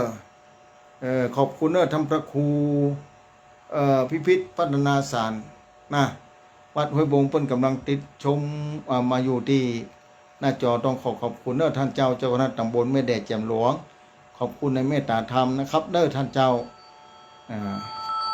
ให้ติดตามฟังไลฟ์ที่ไหลแห่งเอาเจริญพร จ้าจ้า แม่อย่างก็ ฮัลโหล ฮัลโหลได้ยินแล้วแม่ปิดวิทยุก่อนเนอะปิดวิทยุก่อนแล้วฟังทางโทรศัพท์แม่เอ๋ยปิดวิทยุก่อนเนอะปิดวิทยุก่อนไม่ใช่ปิดวิทยุฟังทางโทรศัพท์เอาเนอะเดี๋ยวก็ไปเปิดใหม่ฮัลโหลแม่โทรจากที่ไหนยุ่งแล้วนะเอาหมดที่แล้วโทรอื่นก็คนอื่นเข้ามาแล้วฮัลโหลจากที่ไหนหลุดไปแหมแล้วหลุดไปแล้วอีดูสงสารเนาะโทรติดแล้วว่าที่ไหนพ่องอนุโมทนาเนอะสถาบ่เป็นหยังเดี๋ยวก็เข้ามาใหม่กำเจริญพร ฮัลโหลพระอาจารย์ด้วยนะใจเจ้า เจริญพรแม่จากที่ไหนตั้งได้ แม่น้อยไม่บ้านหนองบัวไม่ใช่ช้า แม่น้อยเนาะบ้านหนองบัวเนาะ เจ้าเอามาฟังจะไหนใช่แล้วฟังทุกวันอาทิตย์ พระอาจารย์นั่งกับฟังแล้วผมก็โทรมาตีกัน ฟังกุตนกุองค์เนาะแม่เนาะ แล้ววันนี้ก็ควรชนะนะ มา ได้ฟังทักแล้วเป็นไรแม่ แล้วไว้มันเป็นอย่างไรมาฟังแล้วก็มีเดี๋ยวเป็น มันปวดเนาะแม่เนาะแล้วอยู่ดีมีสุขนะแม่เนาะ สัตว์วันนี้มาคนเดียวปะ มาตนเดียวแม่มาตนเดียวเนาะบุญรักษาเนอะ และอายุได้84แล้วอายุมั่นยืนยาวเนอะอยู่ดีมีสุขเนอะเอาใส่ต่อไปเจริญพรแม่หยังที่ไหนตั้งได้ อันนี้มาจากทำโลกเข้าเลยเจ้า แม่หยังอ๋อ ไม่บางอ้อนถึงมาเจ้า แม่บางออน มึงมาเจ้า แสนเมืองแสนเมืองมานี่บ้านห้องก็มีแล้วนี่แสนเมืองมา เจ้า ไว้การมีแล้วนี่แสนเมืองมา ลูกบวกขอนเจ้า บวกบ้านบวกขอน บนไม่ดีไม่ บวกขอนบวกขอนตำบลไม่จะดีไหมเนาะ เจ้า ป แล้วหาโทษที่ทั้งแรกเจ้า อยู่ดีมีสุขแม่เดี๋ยวโทรติดแล้วม่วนใจสบายใจแล้วเนาะ เจ้า บุญ วังนะเจ้า บุญรักษาเนอะ เจ้า สาธุสาธุศรัทธาโทรเข้ามาติดแล้วฟังดังโทรศัพท์เนอะโยมแม่ตะกี้คนหนึ่งโทรเข้ามาติดแล้วแต่มาเข้าใจปิดวิทยุเสียงมันโยนเข้ามาตังสถานีเนาะต้องขออภัยด้วยแล้วบอกศรัทธาด้วยเนาะที่ฟังอยู่ตังวิทยุที่ต่างๆต้องขอบคุณเจ้าของสถานีด้วยพอเวลาแล้วเวลาหมดลงไปแล้วศรัทธาคงจะขอรับเห็นสายเดียวพายจะเข้ามาเป็นสายสุดท้ายจากนั้นก็จะปิดรายการก่อนเนาะจะ4 ทุ่มพอดีจัดตนเดียวในค่ำคืนวันนี้ถ้าทวนสายตันก็จะทวนสายถ้าบัดตันก็ว่าเป็นหยังญาโยมศรัทธาเข้ามาสายสุดท้ายเด้อศรัทธาสาธุชนท่านผู้ฟังนะเอาลูกล่าขวาหอมเจริญพรเจริญพรติดแล้วเนอะเจริญพรฮัลโหลบอดดังฮัลโหลเจริญพร3 ปอนเนาะศรัทธาถ้าบัดติดก็ต้องปิดลงไปเข้ามาใหม่สายเด้ง0892624999ญาโยมศรัทธาถ้าเข้ามาตานกับตอนนี้จะรับเป็นสายสุดท้ายไผ่พ่องจะเข้ามาฟังที่ไหนพ่องได้หลายจังหวัดเมืองแป้ก็ได้แล้วเชียงไฮ้ก็ได้แล้วเชียงใหม่ได้แล้วลำปางได้แล้วลำพูนได้แล้วเอาเข้ามาแถมแม่ฮ่องสอนถ้าฟังจากสถานี103.50สถานีวิทยุเสียงธรรมเพื่อประชาชนวัดจันทร์ถ้าอยู่ที่ใดโทรเข้ามาได้เนอะเขตอำเภอเมืองแม่ฮ่องสอนถ้าไปถึงนะคลื่นนี้ไปถึงเนอะ พดแพวอำเภอขุนยวมเพราะฉะนั้นโทรเข้ามาได้ถ้าได้รับตังเขตอำเภอขุนยวมอำเภอเมืองแม่ฮ่องสอนไปถึงศรัทธาถ้าบ่โทรเข้ามาแล้วจะทวนสายจะล่ำลาศรัทธาค่ำคืนวันนี้เอาเข้ามาเลยเอาเข้ามาใส่สุดท้ายเนอศรัทธาเนอเจริญปอนเจริญปอนฮัลโหลปิดวิทยุก่อนเนอะแม่รีวิทยุปิดวิทยุก่อนเนอะปิดฟังตลอดแม่ชื่ออย่างก่อแม่ชื่ออย่างอยู่ห้องห้าอยู่อำเภออย่างอำเภอปัตตางจังหวัดลำพูนอำเภอห้องห้าเนอะอำเภอป่าสังป่าสังตำบลอย่างเหรอตำบลทับตุ้มตำบลทัดตุ้มอยู่ทัดตุ้มอยู่ดีมีสุขเนอะแม่เนอะแม่อย่างก็แม่อย่างแม่บุญเมืองเจ้าแม่บุญเรืองบุญเมือง แม่บุญเมืองโมทนาเนอะแม่เนอะสาธุโอ้เข้ามาซอดเข้ามานี่ใส่เอารับมาเลยเอาเจริญปอน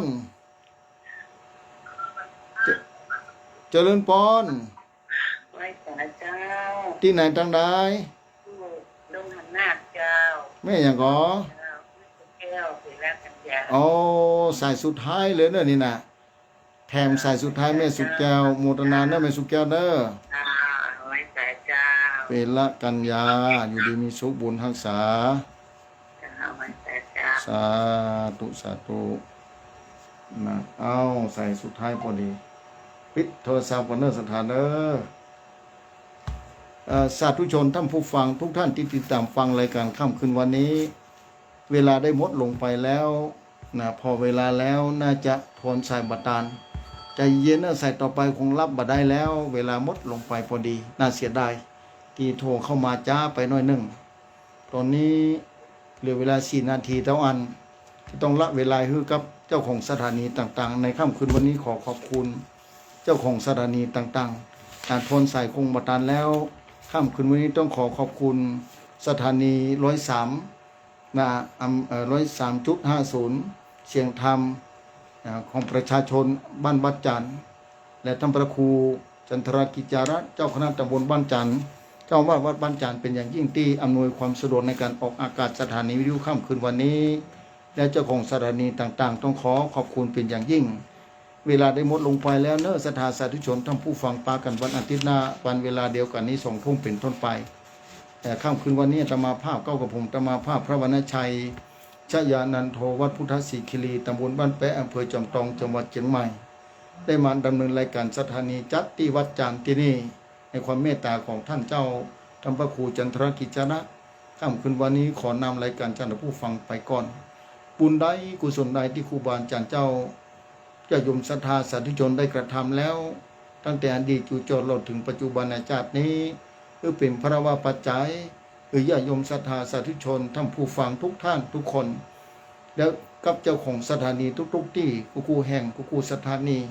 คือมีความสุขมีความเจริญแสงสว่างอันยิ่งใหญ่แสงพระธรรมขององค์พระสัมมาสัมพุทธเจ้าขอให้ปรากฏขึ้นในห้องหัวใจของญาติโยมศรัทธาสาธุชนมีความสุขสวัสดีสุขภาพพระนามัยแข็งแรงอายุมั่นยืนยาวอยู่ได้ไว้สาพระแก้วเจ้าทั้ง3 ประการไปใจแต่หน้าเกิดชาติใดก็ตามคำว่าบ่มีอย่าได้เกิดขึ้นคือมีพร้อมพร้อมบริบูรณ์ทุกประการอายุวโนสุขังพระลัง